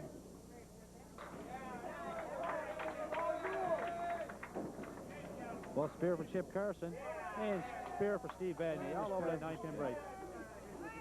Yeah. Well, Tim Lipke getting up here in lane number 10. Currently 69 plus a ball after 6 frames. His opponent, Charles Milan, 91 after 6.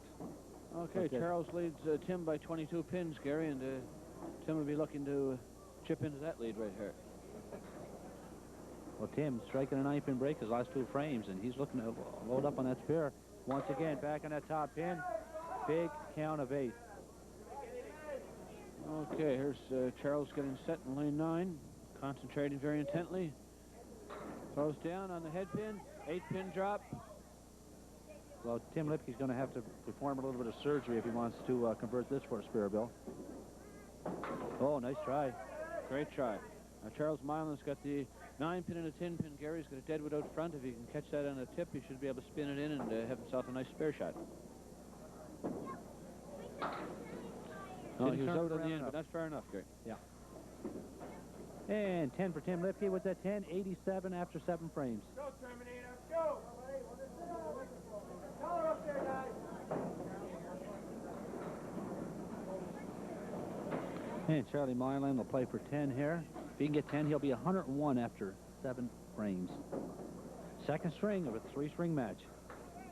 And a 10 it is for Charles Mylan.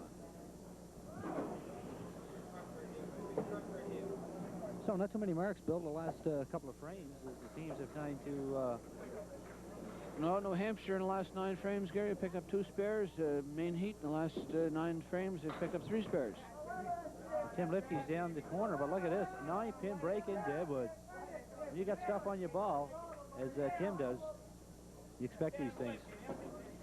Okay, here's Charles throwing it down. Wide on the right. Hits the 3-pin. Okay, big shot here for Tim Lipke, Gary. Well, you can almost mark this down, that's for sure. And he's up. That's hard to believe, Bill. Well, we saw it, so I guess we have to believe it, Gary. You can just never be sure of these shots when the Deadwood is out like that. Charles down on the safe side, looking to get a 9 or a 10. Well, Tim Lipke's shaking his head. He can't believe that Deadwood. Where did it go? And he's on for 10. Keeps his composure, picks up a 10, 97 after 8 frames. Charles Mylan picks up an 8, so after 8 frames, we have Tim Lipke at 97. After 8 frames, Charles Mylan, 109. Lipke is down 12.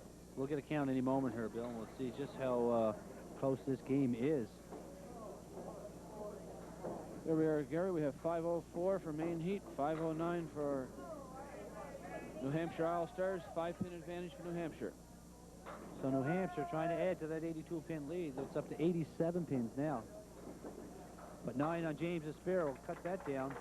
So it's down to 78 pins overall in our second string, and 1 string left after this one. Okay, Gary, Billy Gover, 128 after 8. Has a desperate, terrible leave and throws down and makes a beautiful, beautiful spare. 138 open for Gover. Yes, nice shot. Look at this. James Mylan is down the side. Looks like he has a 4-horseman and trailer on back. The 3-end kick out leaves himself to 1 pin and a 9-pin. Big count of 8 on that mark. Here's Gover delivering. It's in the center of the alley. Strike, Gary. 158 open in the 10th, Gary. Good try by Mylan. As you stated, though, Bill, there's always somebody carrying the mail for that New Hampshire team. There's always somebody hot. Every string they have a different hero, Gary, and they've got the money in the bank with Mr. Lipke on the bottom. Yes. Okay, Billy Gover's 158 open. Normally we'd say he's probably get a 160 string, but the way these guys are throwing the strikes, we could end up with a 178 here. Look at this. Hey, there's 168 open, Gary. Just True amazing, enough. isn't it? Unbelievable. 168 open. Well, we'll see if he can do as a teammate Brian Uphold did in the first ring, finished up with a triple strike. Got to be so disheartening to Maine Heat, Gary, to come back, have the string almost tied. 27 in the last box. 175 single. Just incredible bowling here. Now we get a lot of pressure on these bowlers, too, as they're vying for the right to bowl in the championship match of the World's Candlepin Bowling Championships. And $25,000 in prize money at stake, but you wouldn't think it the way these guys are bowling. Okay. Mark Smith throws down, gets a 9-pin break, leaves a 9-pin. Mike Poland throws down, 7-pin break with a fairly good wood. Mark picks up his. Yeah, Mark's all over that with that spare 117 plus a ball. Mike Poland down on the end of the Deadwood. Good try. Takes off 2.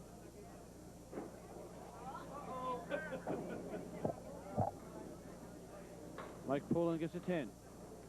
Well, when you look at it, even though Bill Gover had a 175 single, Bill, James Mylan, his opponent, had a 142. Right, Gary, only 32 pins, and that kept them in the game. Mark Smith, 7 on his spare. I think Mark might have rushed that one just a little bit. Yeah. Okay, Mike Poland's off to the side. Gary, but comes up with a good 6-pin break. And he's wide on the left on that one. Well, with that 9 for Mark Smith, he ends up with a 133. So the number 1 and number 2 bowlers from Maine Heat, 275 for 2. They're doing their job, that's for sure. But it's kind of tough to beat a 175 single. Well, full marks to James, Gary. He was behind the 8 ball. I mean, Billy started out 10 spare double strike. James had 2 spares in the same amount of time, so he was down 30 pins at one point, 40 pins. Well, Al Nelson missed the top pin, but he leaves himself an 8-pin break, the 1 pin and the 2 pin. There's Brian Uphold on the right, ended up with a 6-pin break, got a couple more to fall, so now he's got a nice 7-pin break, Gary, if he's just kind of get on the end of that wood. That's hard to believe. Al Nelson, he missed the head pin, he hit the 2-pin, the deadwood came off the wall, hit the head pin, turned it around, and it stayed up. Incredible, Bill. You just never know, Gary. Sometimes those pins will just touch and they'll fall, and other times it seems like they're glued to the floor. Well, there are 10s for each bowler. But 10s are not what Maine Heat are looking for right now. They need spares and they need strikes, and they need them in a big hurry. Right you are, Gary. They can't expect to come back if they're only matching New Hampshire. They've got to beat them, and beat them soundly. Okay, Al has missed on the right, but he's come up with a good 7-pin break. Al Nelson in lane 10, he's been off the head pin a lot to the second string, but he seems to be getting some very good makeable spare leaves, as is Brian Uphold. Okay, Brian has the head pin as a 9-pin break, Gary. Once again, Al misses the top pin with the second ball. But Brian out over his. Okay, spare for Mr. Uphold. That puts Brian 108 plus, Gary. Al Nelson 103, 111. He can go to 113. And big 10 for Al Nelson. Now Brian needs 5 on his mark to catch him.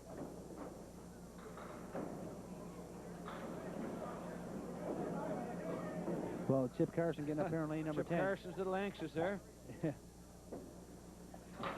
Okay, and there's 2 on a spare. 110 for Brian Uphold. Well, Chip Carson getting up here in lane number 10 now. He is 89 plus a ball after 8 frames. His opponent, Steve Vadney, lane number 9, 95 plus a ball. Chip may be having an idea he was going to do something good, and he couldn't wait to do it, Gary. Well, he's going to do something. Now's the time to do it. Last 2 frames. Okay, throws down, and right he was. Strike for Chip Carson. Well, that's the ball we're used to seeing Chip Carson throw. Look at this, Steve, also. Is it going to fall? Steve Vadney answered the call, Gary. 9-pin drop, could have been a strike, and a great spare opportunity here for Steve Vadney.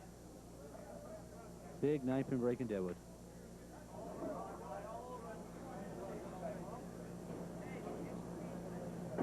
There's Steve, very deliberate, throws down, and picks up the spare. Well, you almost got to think Chip Carson almost has to have a double here, Bill. You get his team back in the game. Here goes Chip again. Hey, there's the Chip Carson we were waiting to see. Steve Vadney right back on the top end. I don't think Steve Vadney's missed the top end this sheet. Gary's been around everything. If he's missed, he's just missed by a hair. Throws down here. Spare. No problem. Spare Vadney. How the answers the call?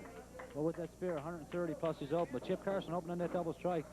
When you get 2, you definitely want 3. Well, okay, here goes Chip. Down to the right. 6-pin drop, Gary. Not what he wanted. A fairly good count, but he was thinking about another one. Neither one of these guys, Gary, throw overpowering balls. They're just a nice medium speed ball with lots of control. Steve Vadney, 7, 8, 9. Oh, and a few times he missed the top pin and he gets a 9-pin break and leaves the head pin. And with that 9 on it, he ends up with a 139 single. But Chip Carson ends up with a 144. Okay, Gary, Steve Vadney with a 139. Chip Carson with a 144. Well, Charles Milan here in lane 10. He's 109 after 8 frames. And he'll be looking for a mark or 2 to cut in that deficit. Tim Lipke throwing his usual 9-pin drop, Gary.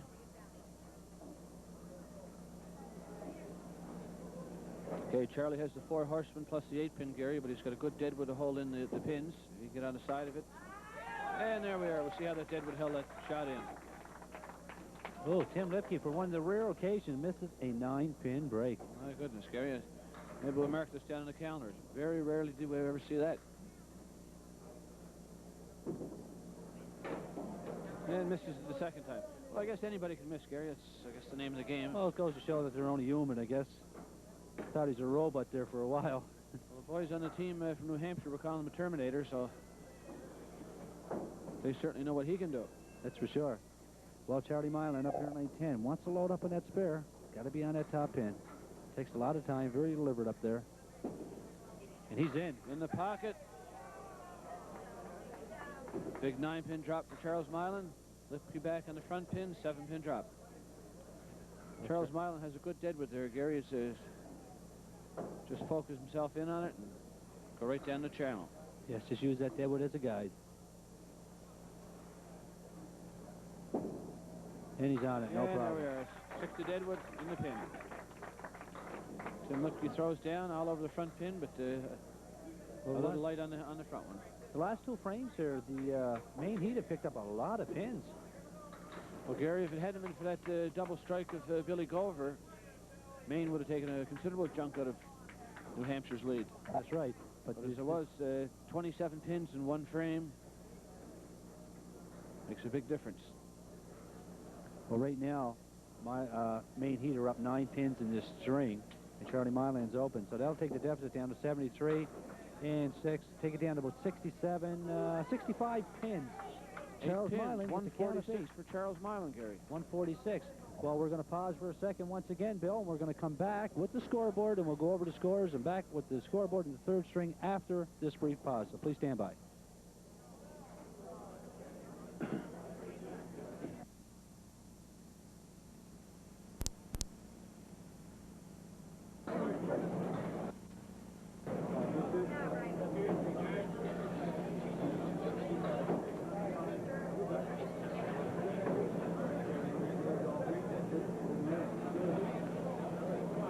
Okay.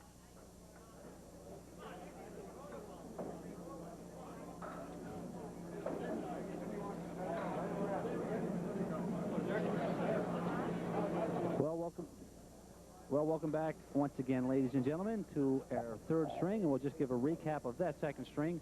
4 Maine Heat, Charles Milan, 142 to go along with a 120 in his 1st string. Mark Smith, the 133 in the 2nd string. Al Nelson, 113. Chip Carson came on in the end, the last 2 frames for a 144. And Charles Milan chipped in with a 146 for a 1-string total. They had a 678 to go along with a 544, Bill. Okay, Gary, the big thing there, the big guns for Maine Heat started to produce. Chip Carson, Charles Milan. If they can continue that pace and the other guys pick it up, we'll come down to a whale of a finish again, Gary. That's right. You look at New Hampshire All-Stars, Bill Gover, big 175. So right now, he is 308 for 2. He's on a pace for 440, 450. Mike Poulin chipped in with a 121 as he did in his 1st string. Brian Uphole, 110 to go along with a 137 from his 1st string.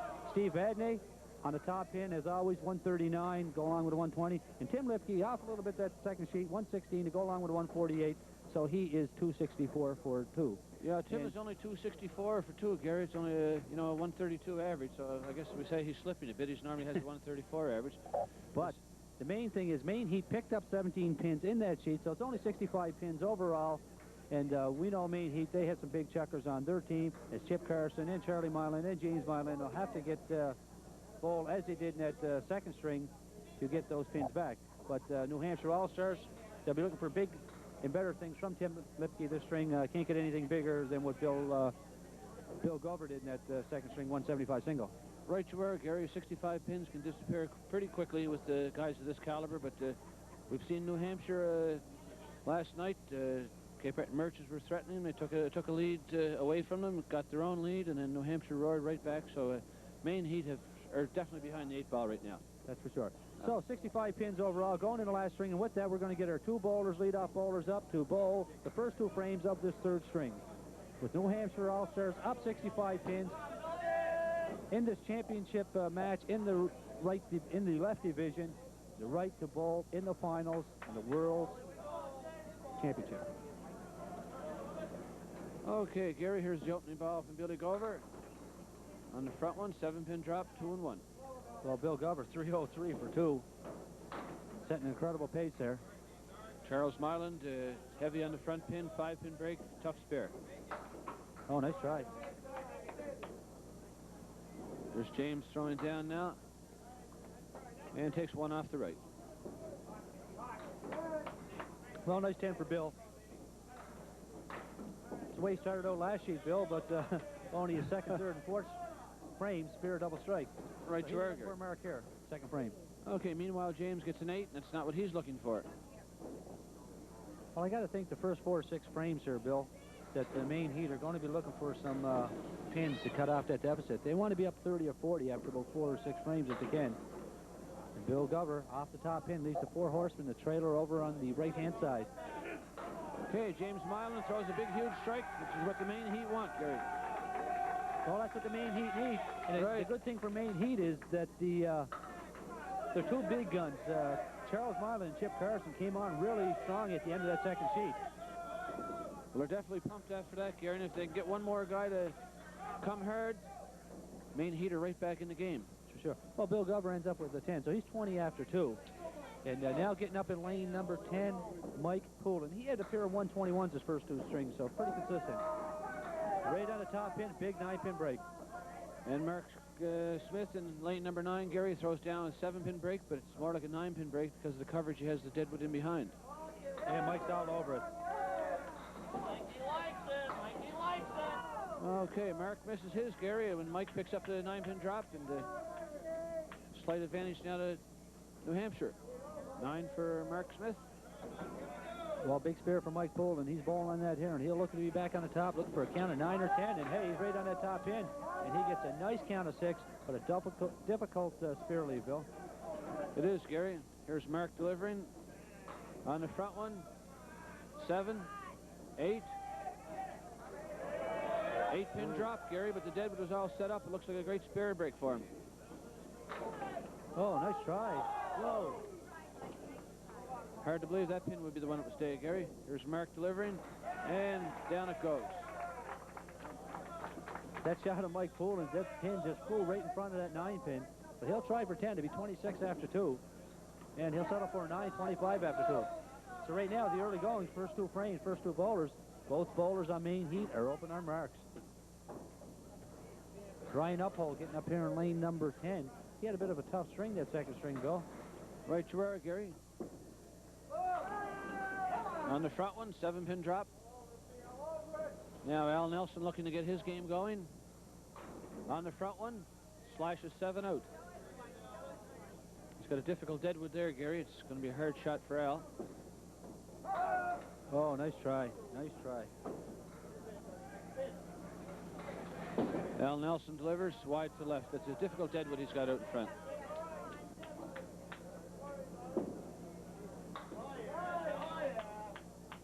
And 10 for Brian Uphole. And a beautiful 10 by Al Nelson, Gary. Just what he was looking for, 1 ball earlier. Yes.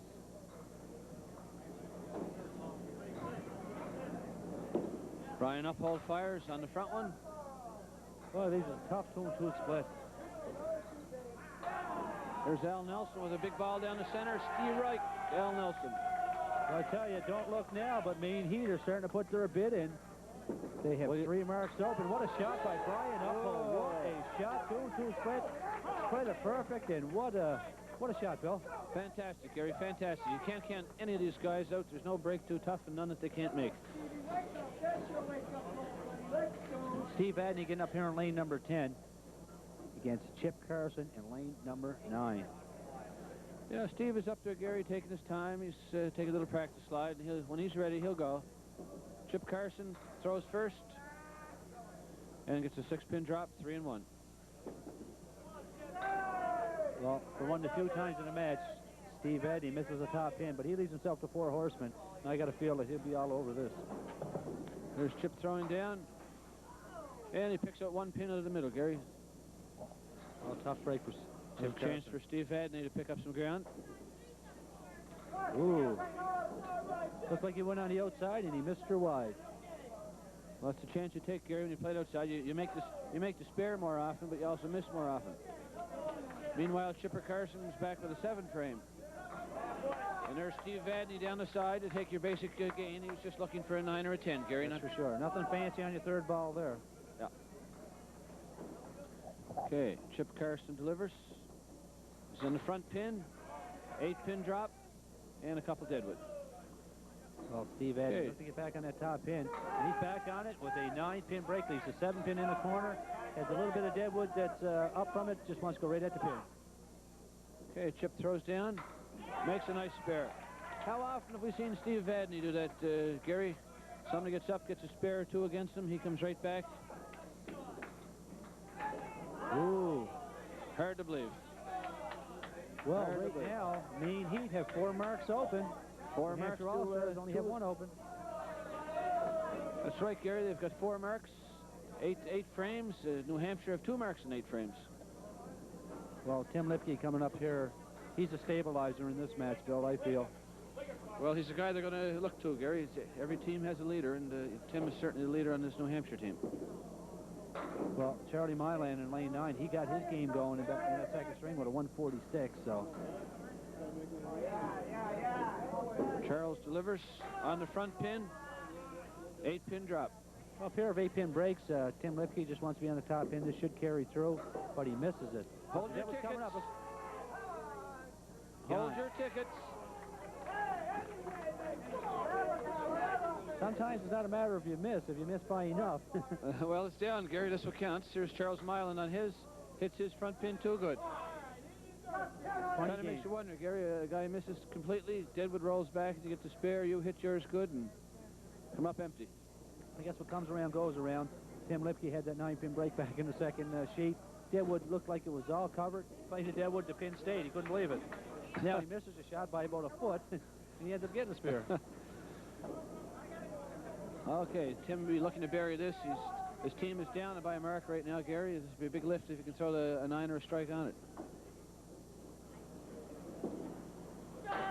Oh, right on the top pin, but he gets a count of 5. Only a count of 5, and if you're Charlie Milan over lane 9, you got to like this. You can bury a mark here. You'd have a bingo down the line. Look at this. Charles throws down a big 9-pin drop and the 5-pin.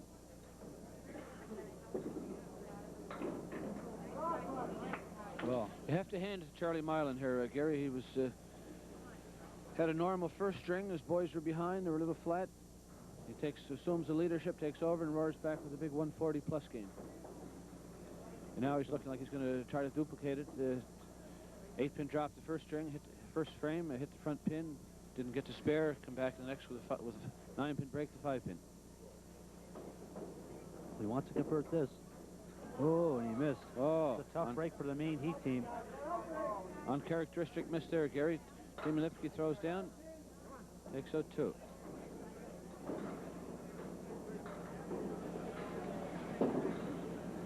And Charles Milan ends up with a 9. Okay, 18 here we have the second pair of the Milan-Maine connection coming up, Gary. We've got James Milan bowling in lane number 10. He's open on a strike.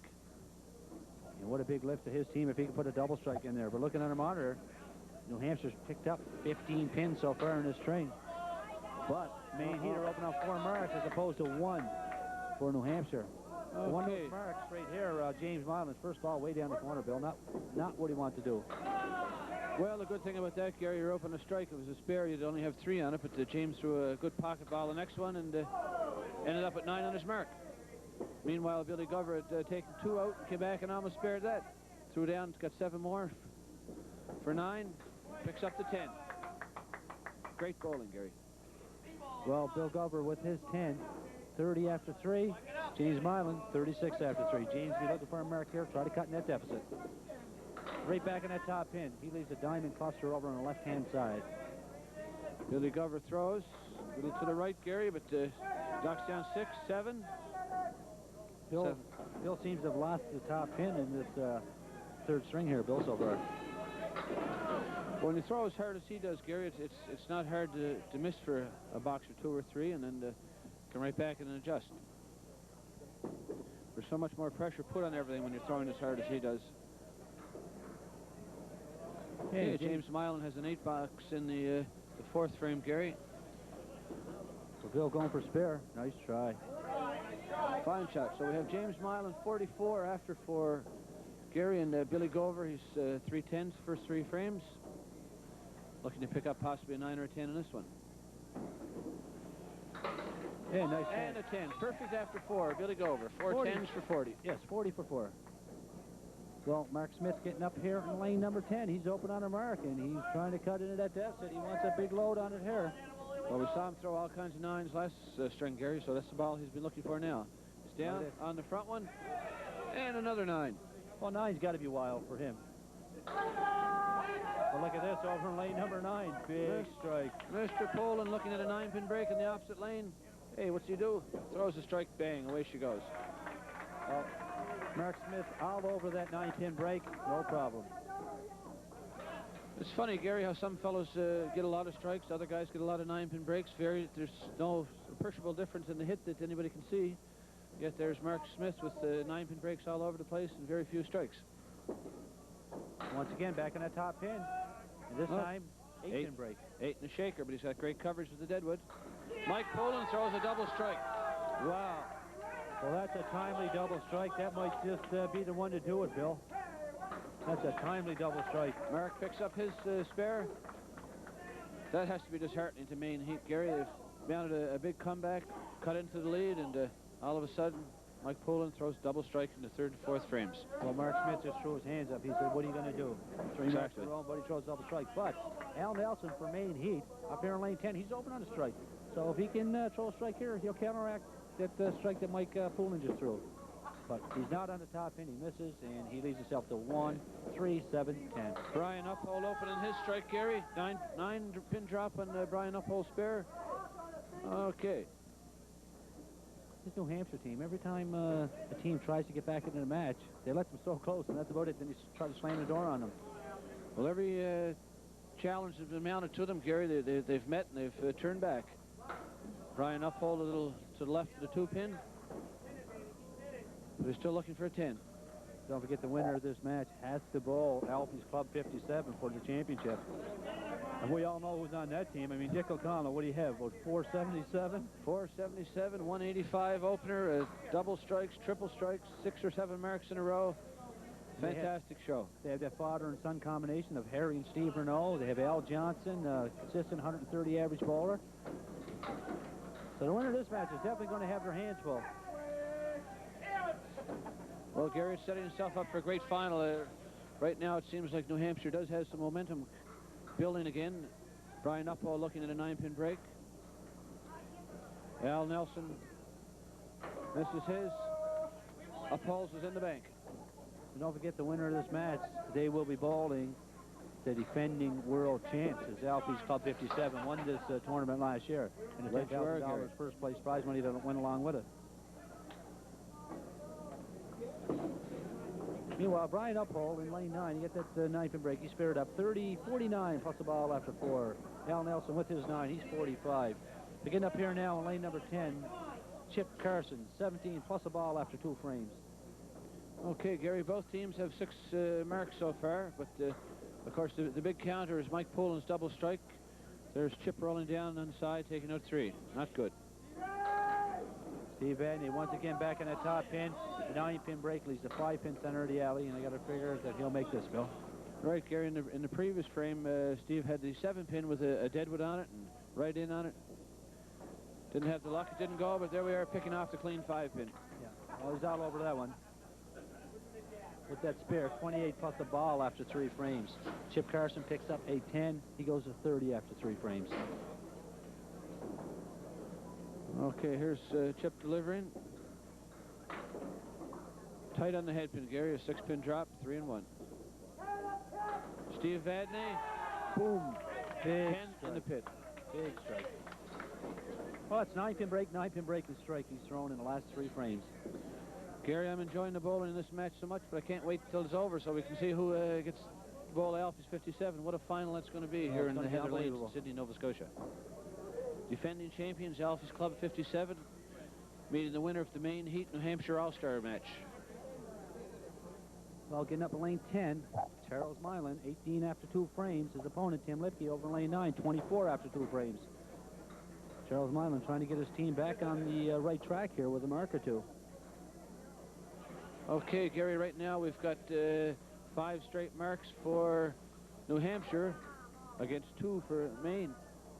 Well, Charles Milan, 9-pin break leads to 7-pin on the left-hand side of the alley. Should be pretty routine for Charles. Looks like a pretty good break straight, Gary. Meanwhile, Tim Lipke's got a 2-and-1 split, 3-pin, 6-pin, and a 4-pin. Whoa, Lipke tried that shot. Gary just missed by a little bit. With that spare, Charlie Milan, 28 plus ball after 3 frames. 9 for Tim Lipke. Yeah, Maine, he'd have to get a lot of marks in a hurry, Bill, to slowly falling out of this match. Okay, Charlie getting set. Wants to load up with a big count. And misses the top pin on the spare and only gets a count of 4 on it. Meanwhile, Tim Lipke throws down wide on the left and comes up with the 1-3. Gary, a nice 8-pin break. Well, the last 2 marks that the Maine Heat have been open on, Chip Carson only 3 on his, and now Charlie Milan only 4 on his. That's right, Gary. They've got to string them out, not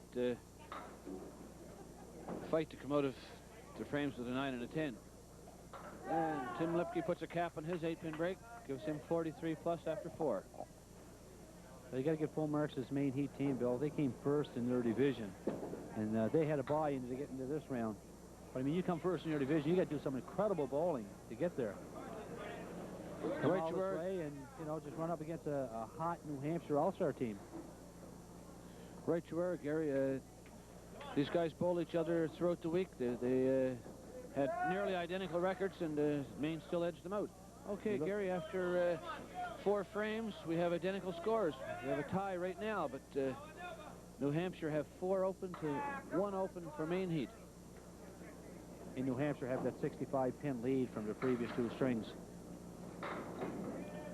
Okay, James Milan down on the left leaves the 4 horsemen plus the 8-pin.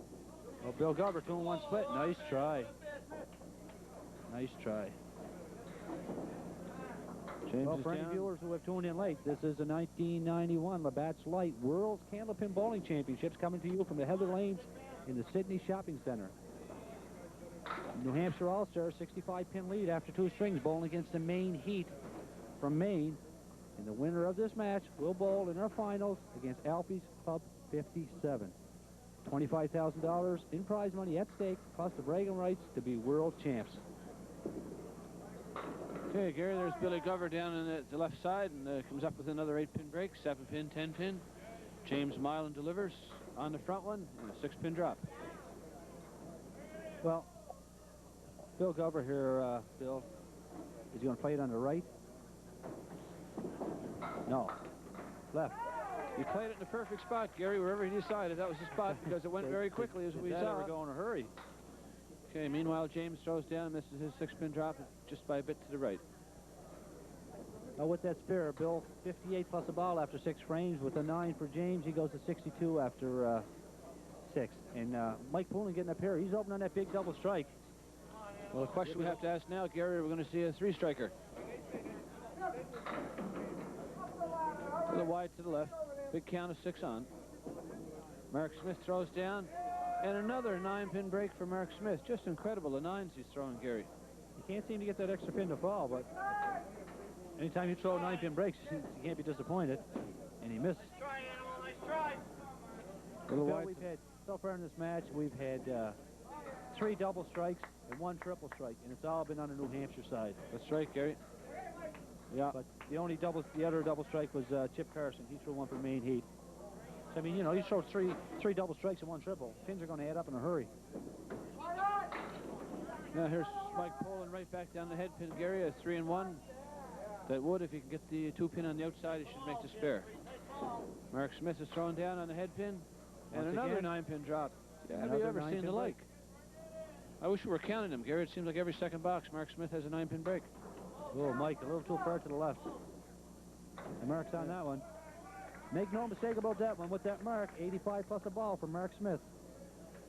But that's not what the Maine needs, Gary. They can't go spare, open, spare, open, spare, open. They have to put their marks together. That's for sure. Well, 9 for Mike Poland. With that 9, 89 after 6 frames. Come on. Okay, now we've got Brian Uphold, along with Al Nelson, getting set to bowl their 5th and 6th frames. Well, Brian's open on a mark, and look at this, right on the top pin. He gets a count of 7.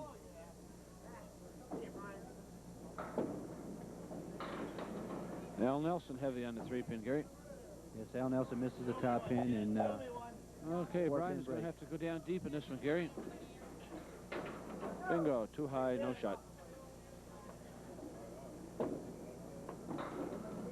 Al Nelson makes a nice try, but difficult shot. 10 for Brian Uphold. With that 10, 66 after 5 frames.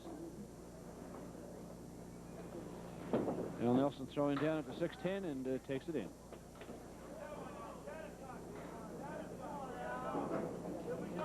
Well, Brian looking to be open here in the 6th frame. And he just grazes the top pin on the way by and gets himself a nice 9-pin break, leaves a 3-pin. Should be no problem. Keeps the pressure on the Maine bowlers, Gary. And hey, there's a big ball by Al Nelson. Just what they want, Gary. A big strike for the way into the 7th and 8th frames. Well, you string a couple of double strikes together, and a lot of those pins can disappear in a hurry. Well, you talk with these guys, Gary, doubles and triples, they come all the time, so anytime you're open on a strike, heavens knows what's going to happen.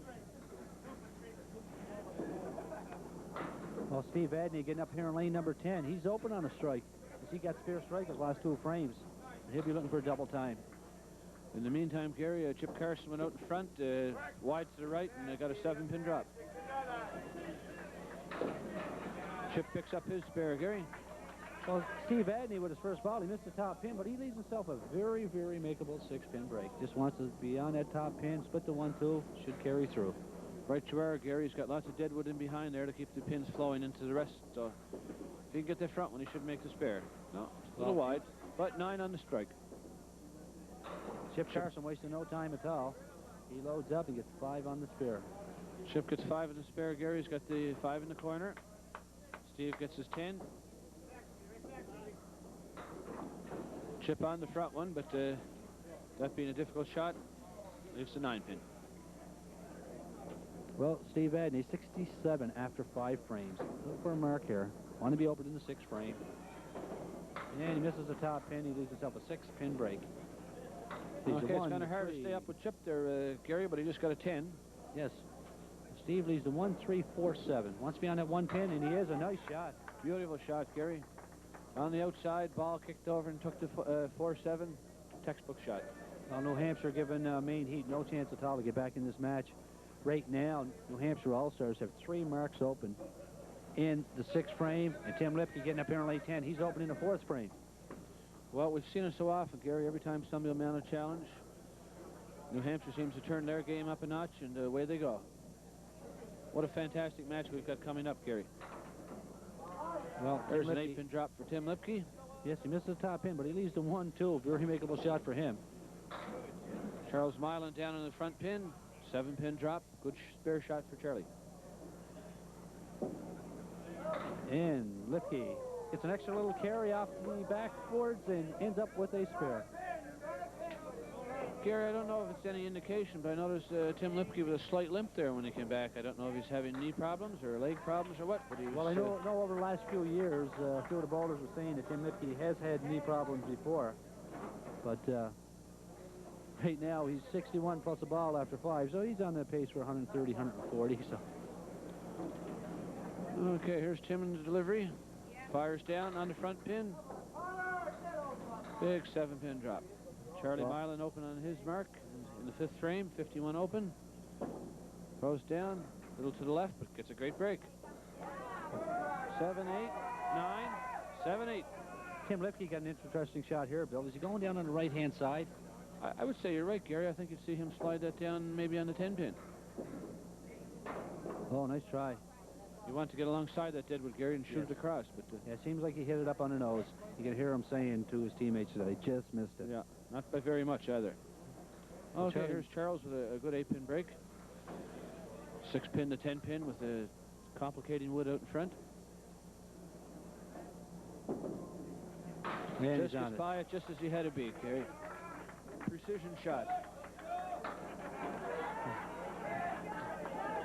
Well, Charlie leading the cheers for himself. Not one to be shy, I guess. no, that's for sure. Well, Tim Lipke with his 10, 78 after 6 frames, and Charles Milan with his spear, 69 plus the ball. James Milan getting up here in lane number 10. He's currently 62 after 6, and his opponent is open on a mark. As you notice on the monitor there, Bill, New Hampshire All-Stars have picked up 33 pins in this string, so they're up 98 overall. Right Plus, to where? Bill's open here, and you can add another 8 pins to that, make it 106, 107 pins overall. And there's James Milan not giving up, Gary. A 6-pin break, spares it. Billy Glover has a 9-pin break and spares it. Well, you'd almost have to think that New Hampshire All-Stars are destined to go to the finals in the World Candlepin Bowling Championship. Well, Gary, it's shaping up. They've got a big lead right now. They've got momentum on their side. They've got all their guns bowling. It's a team effort for these guys, Gary. It seems like everybody's doing something. They're not depending on any one bowler, any 2 bowlers, and it sure looks like it's going to be Alfies against New Hampshire. Okay, meanwhile, Billy Glover cut 5 out of the center, and Quebec hit the top pin and left the 4 for a 10.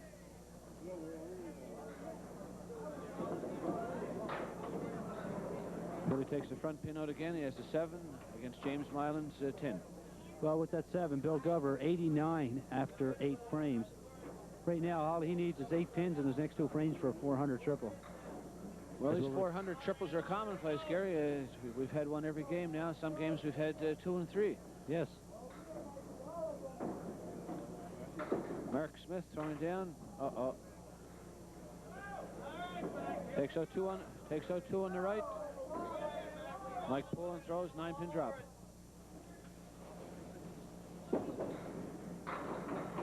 Mark Smith right back on that top pin, takes 5 more, leaves 3 pins remaining, have to play for 9. Steady Mike Pullen picks up a spare in the 7th frame, gives him 19 over. And 9 for Mark Smith, 96 after 7 frames. This match slowly winding down, Bill. It is, Gary. I think that the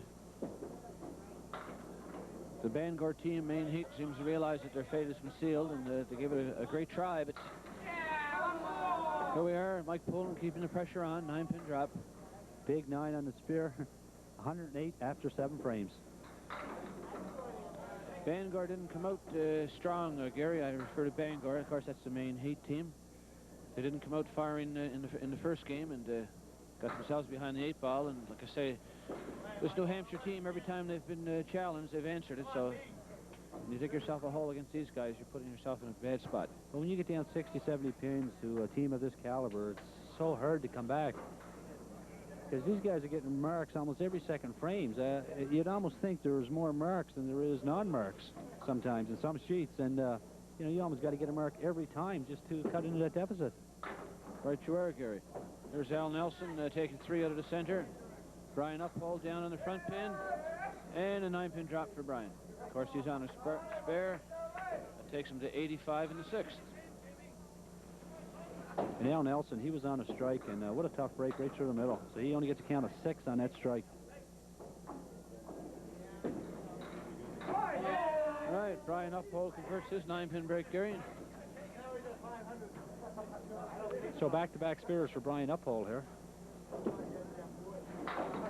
And a 9 for Al Nelson, make Al 80 after 7 frames.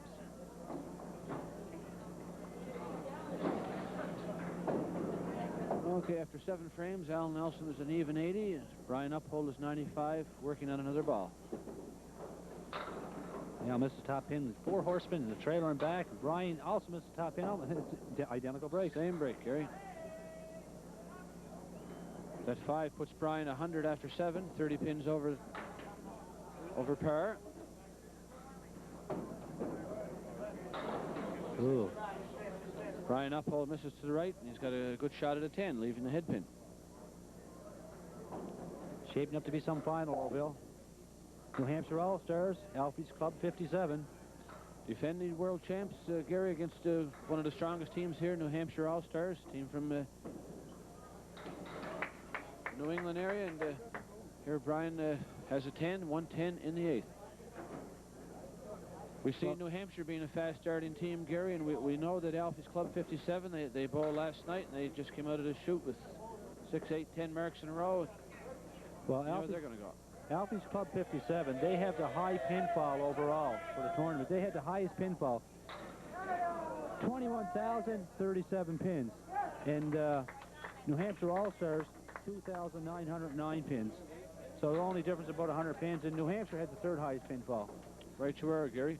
So Steve Vadney was up in the 7th frame, open on the spare, threw a strike on it. Chip Carson matched him with a spare of his own. So New Hampshire no letting up at all. None whatsoever, Gary. Here's Chip throwing down on the head pin. 7-pin drop, 2 and 1. Steve Vadney, 5-pin drop. Chip will try to get in tight on that deadwood, Gary. There we are. Good try. Good try. Oh, hey, nice shot. Nice shot. Tremendous shot, Gary.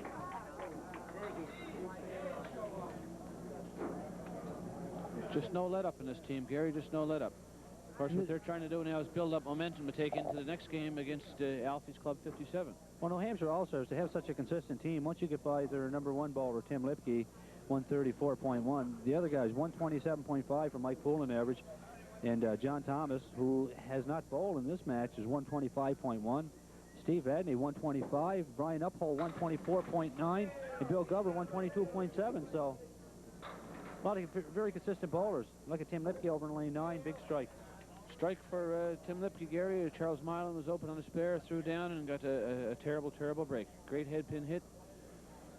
He left the 5, the 7, the 6, and the 10.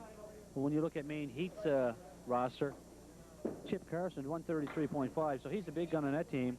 James Milan, 128.8. Charles Milan, 126.9. Mark Smith, 126.7. Steve Jameson, who has not bowled in this match, 121.3. And Al Nelson, 118.4. So not much to choose between the two teams average-wise, Bill. Very close, Gary, very close. It just seems that everything has gone right for New Hampshire, and anything that can go wrong has gone wrong for Maine Heat so far. Okay, here's Charles throwing down in the 8th frame. Wide to the left, but gets a good spare break. Tim Lipke open on the spare. Open on the strike. Double strike, Gary. Double time. Holy smokes. That have more or less salted away for the New Hampshire team. I tell you, full marks out to Maine Heat. They came a long way. I mean, they came first in their division. You got 24 teams, and you're in the top 4 teams in the world. I mean, you can't be too unhappy about that. Well, Gary, they should be pleased. They've established themselves as one of the top 4. After they'll be disappointed at losing this match, but after they go home and think things out, they realize there's only 3 ahead of them. So that's something to build on. They've got a very young team. That's right. When you look at Mark Smith, Al Nelson, James Milan, all young bowlers, Chip Carson, and they got the experienced veteran in Charles Milan. So they'll definitely be back next year. Okay, Gary, we've got Bill Glover with a 9-pin break. We've got James Milan with a 7-pin break, 2 and 1. And Bill missed that 9-pin break with Wood. But at this point in the match, I don't think it really much matters. No, he didn't seem to have the intensity that he was with the other frames, Gary. There's James picking up a 9. It'll be interesting to get some of these three-string totals at the end of the match. See how many guys in New Hampshire are going to make over 400. No problem with the lanes there, and Tim Lipke, I guess, not only a bowler, but also an approach repairman. Just goes to show he can do everything, I guess, Gary. Yes. Okay, James Milan throws down, heavy on the 2-pin, takes out 3. Meanwhile, Billy Glover throws down, 7-pin to break. Just kind of nonchalants it and picks off 2.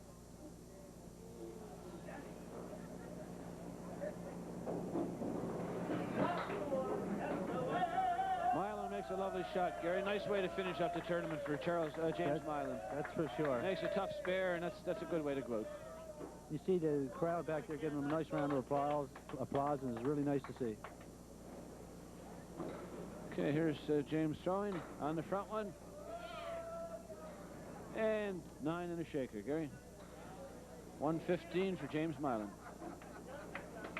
And Bill Glover ended up with a 108, so Bill Glover ended up with a 411 triple. Nice bowling. Good day at the office, Gary. And you almost got to figure that second string 175 almost set the tempo for this match. Okay, we have Mike Poulin on the spare, 118 open. Carries 7 on that, puts him 125 in the 8th. Mark Smith, 8-pin drop. Nice try by Mark, but he leaves the 8-pin.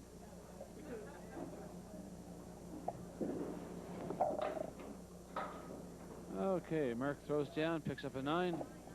Mike has a 9 to match him. Well, with that 9 for Mike, 134 after 9 frames. So Mike has had himself a fine string. And with that 9 for Mark, 114.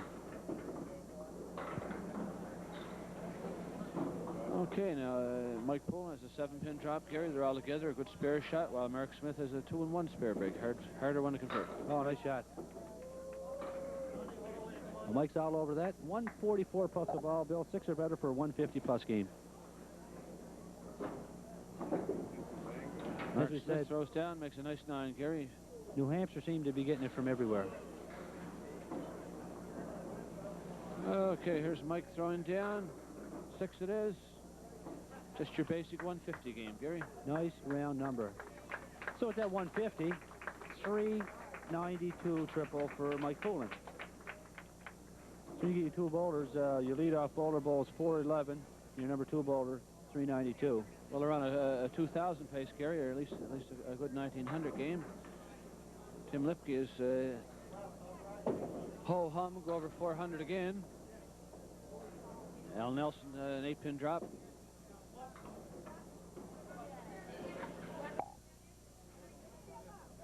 There's Al throwing down, picks up a spare. Well, with that spare, Al Nelson, 100 plus a ball after 9 frames. Brian Uphall ends up with a 7, 117 after 9.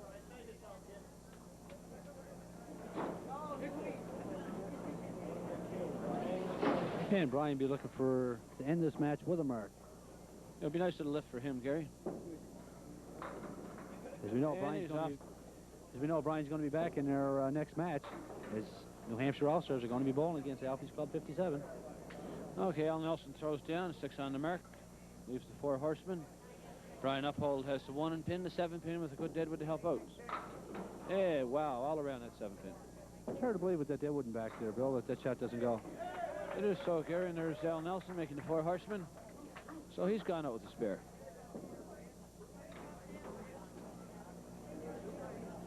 Well, Brian ends up with a 10, 127 single. Maine Heat after 3, 385 for the top 3 bowlers. Okay, Al Nelson, 5 in his mark, Gary, and I'd like to take you back just for a second to Brian Uphold's second frame. He had a 9-pin break, the 7-pin. Deadwood in the gutter, and nobody was quite sure if it was a good shot or a bad shot, Gary, but Brian being a great bowler, great sportsman, he called 9 right away, and there it was. Yes. Full marks to Brian for calling it. At that point, the game was still in doubt, so could have had a big part to play in it. Well, Chip Carson threw a strike in lane 9. Steve Vadney in lane number 10 was open on a spare, and he threw a big count of 8 on, and with that 8, he's currently 125 after 8 frames. So another mark to it, he could have a 160. Chip Carson's on the strike, throws down, 9-pin break. That's what they needed in the first string from Chip, Gary, and unfortunately for Chip, they didn't get it. Nice shot for Steve Vadney. Goes a 135 plus the ball after 9 frames. And Chip Carson finished strong in both the second and third strings, but you got to feel if he would have started like that in the first string, might be a little different match. Hard to say. There's Steve rolling down, 8-pin drop, 9-pin drop, and shaker. 9 on that one. That Steve Vadney is like a machine, Bill. Just wind him up, let him go right on the top pin every ball. So effortless, Gary, so smooth. Nothing forced. Nice, easy motion. And another spare. 154 plus. And there's the chip show. Well, Chip What's finished he strike got? spare strike for a 130, but Steve Vadney 154 plus a ball. Looks so easy, Gary, sometimes, doesn't it? Well, Steve Vadney's having himself a fine triple, too. He'd be well over 400. 154, 159. Back on the top, in count of 5, 159. And a great round of applause here from the fans at the Heather Bowling Center, Gary. So our two anchor bowlers getting up here. Tim Lipke up in lane number 10. He's currently 108, plus he's open on a double strike. And I tell you, Bill, I wouldn't be surprised to see him throw another one. Gary, nothing that this fellow does is surprising, that's for sure. Down. Oh, a little to the left. Okay. Well, 5 on it. Count of 5 on it. Charles Mylan on the front pin. 8-pin drop for Charles. There's Tim back on the front one, 7 on the second strike. So right now he's 120 after 8 frames. Charlie takes out the 2-pin by itself. He'll be playing for both bowlers, playing for 10. 10 for Tim Lipke. Tim Lipke 130 after 9 frames. And a 10 for Charles Mylan. That takes Charles to an even 100. If Tim Lipke gets American in the last box, they could have a 690-some single. Just awesome bowling. There's right on the front one again, Gary. He leaves the 2-pin and the 6-pin. Difficult shot. As I said earlier, nothing surprised me with this guy bowling. He could blow that right off the alley. That's for sure. Charlie Okay. Mylan over lane 9. 9-pin break in Deadwood. Ooh, nice try. Handy. Okay, Charles wants to go out like a champion. There's a spare. Good shot.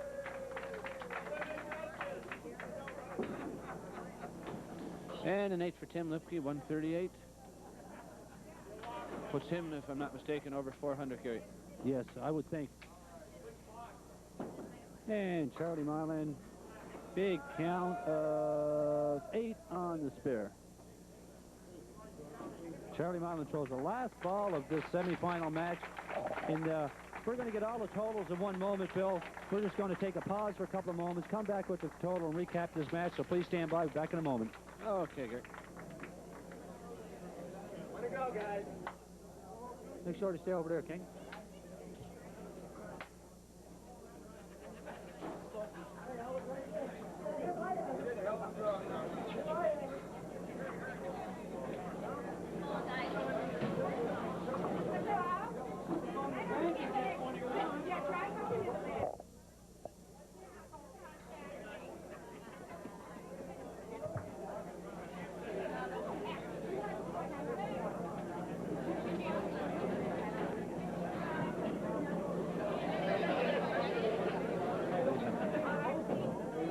Well, welcome back to our match. We're going to... Oh, okay, test 1, 2. How's the sound? Oh, okay. How's it sound? All right? Oh, okay. Okay.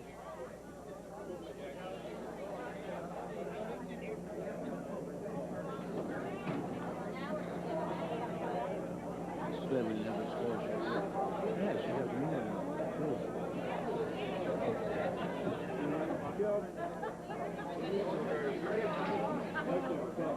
Well, welcome back, ladies and gentlemen, to Metro Candlepin Bowling. New Hampshire All-Stars defeat the Maine Heat in their semifinal match. They will advance against Alfie's Club 57. Just going over score sheet, Bill Gover, leadoff bowler for New Hampshire All-Stars, 416 triple. Mike Poulin, 392. Brian Uphold, 364. Steve Vadney, 418. Tim Lipke, 402. A triple of 1902. 3 bowlers, Bill, in the 400s. Just fantastic, Gary, just fantastic. We're looking at the Maine Heat score now. James Mylan, 377, better than a 125 average. Mark Smith, 362, 122 average. Al Nelson, 360, 120 average.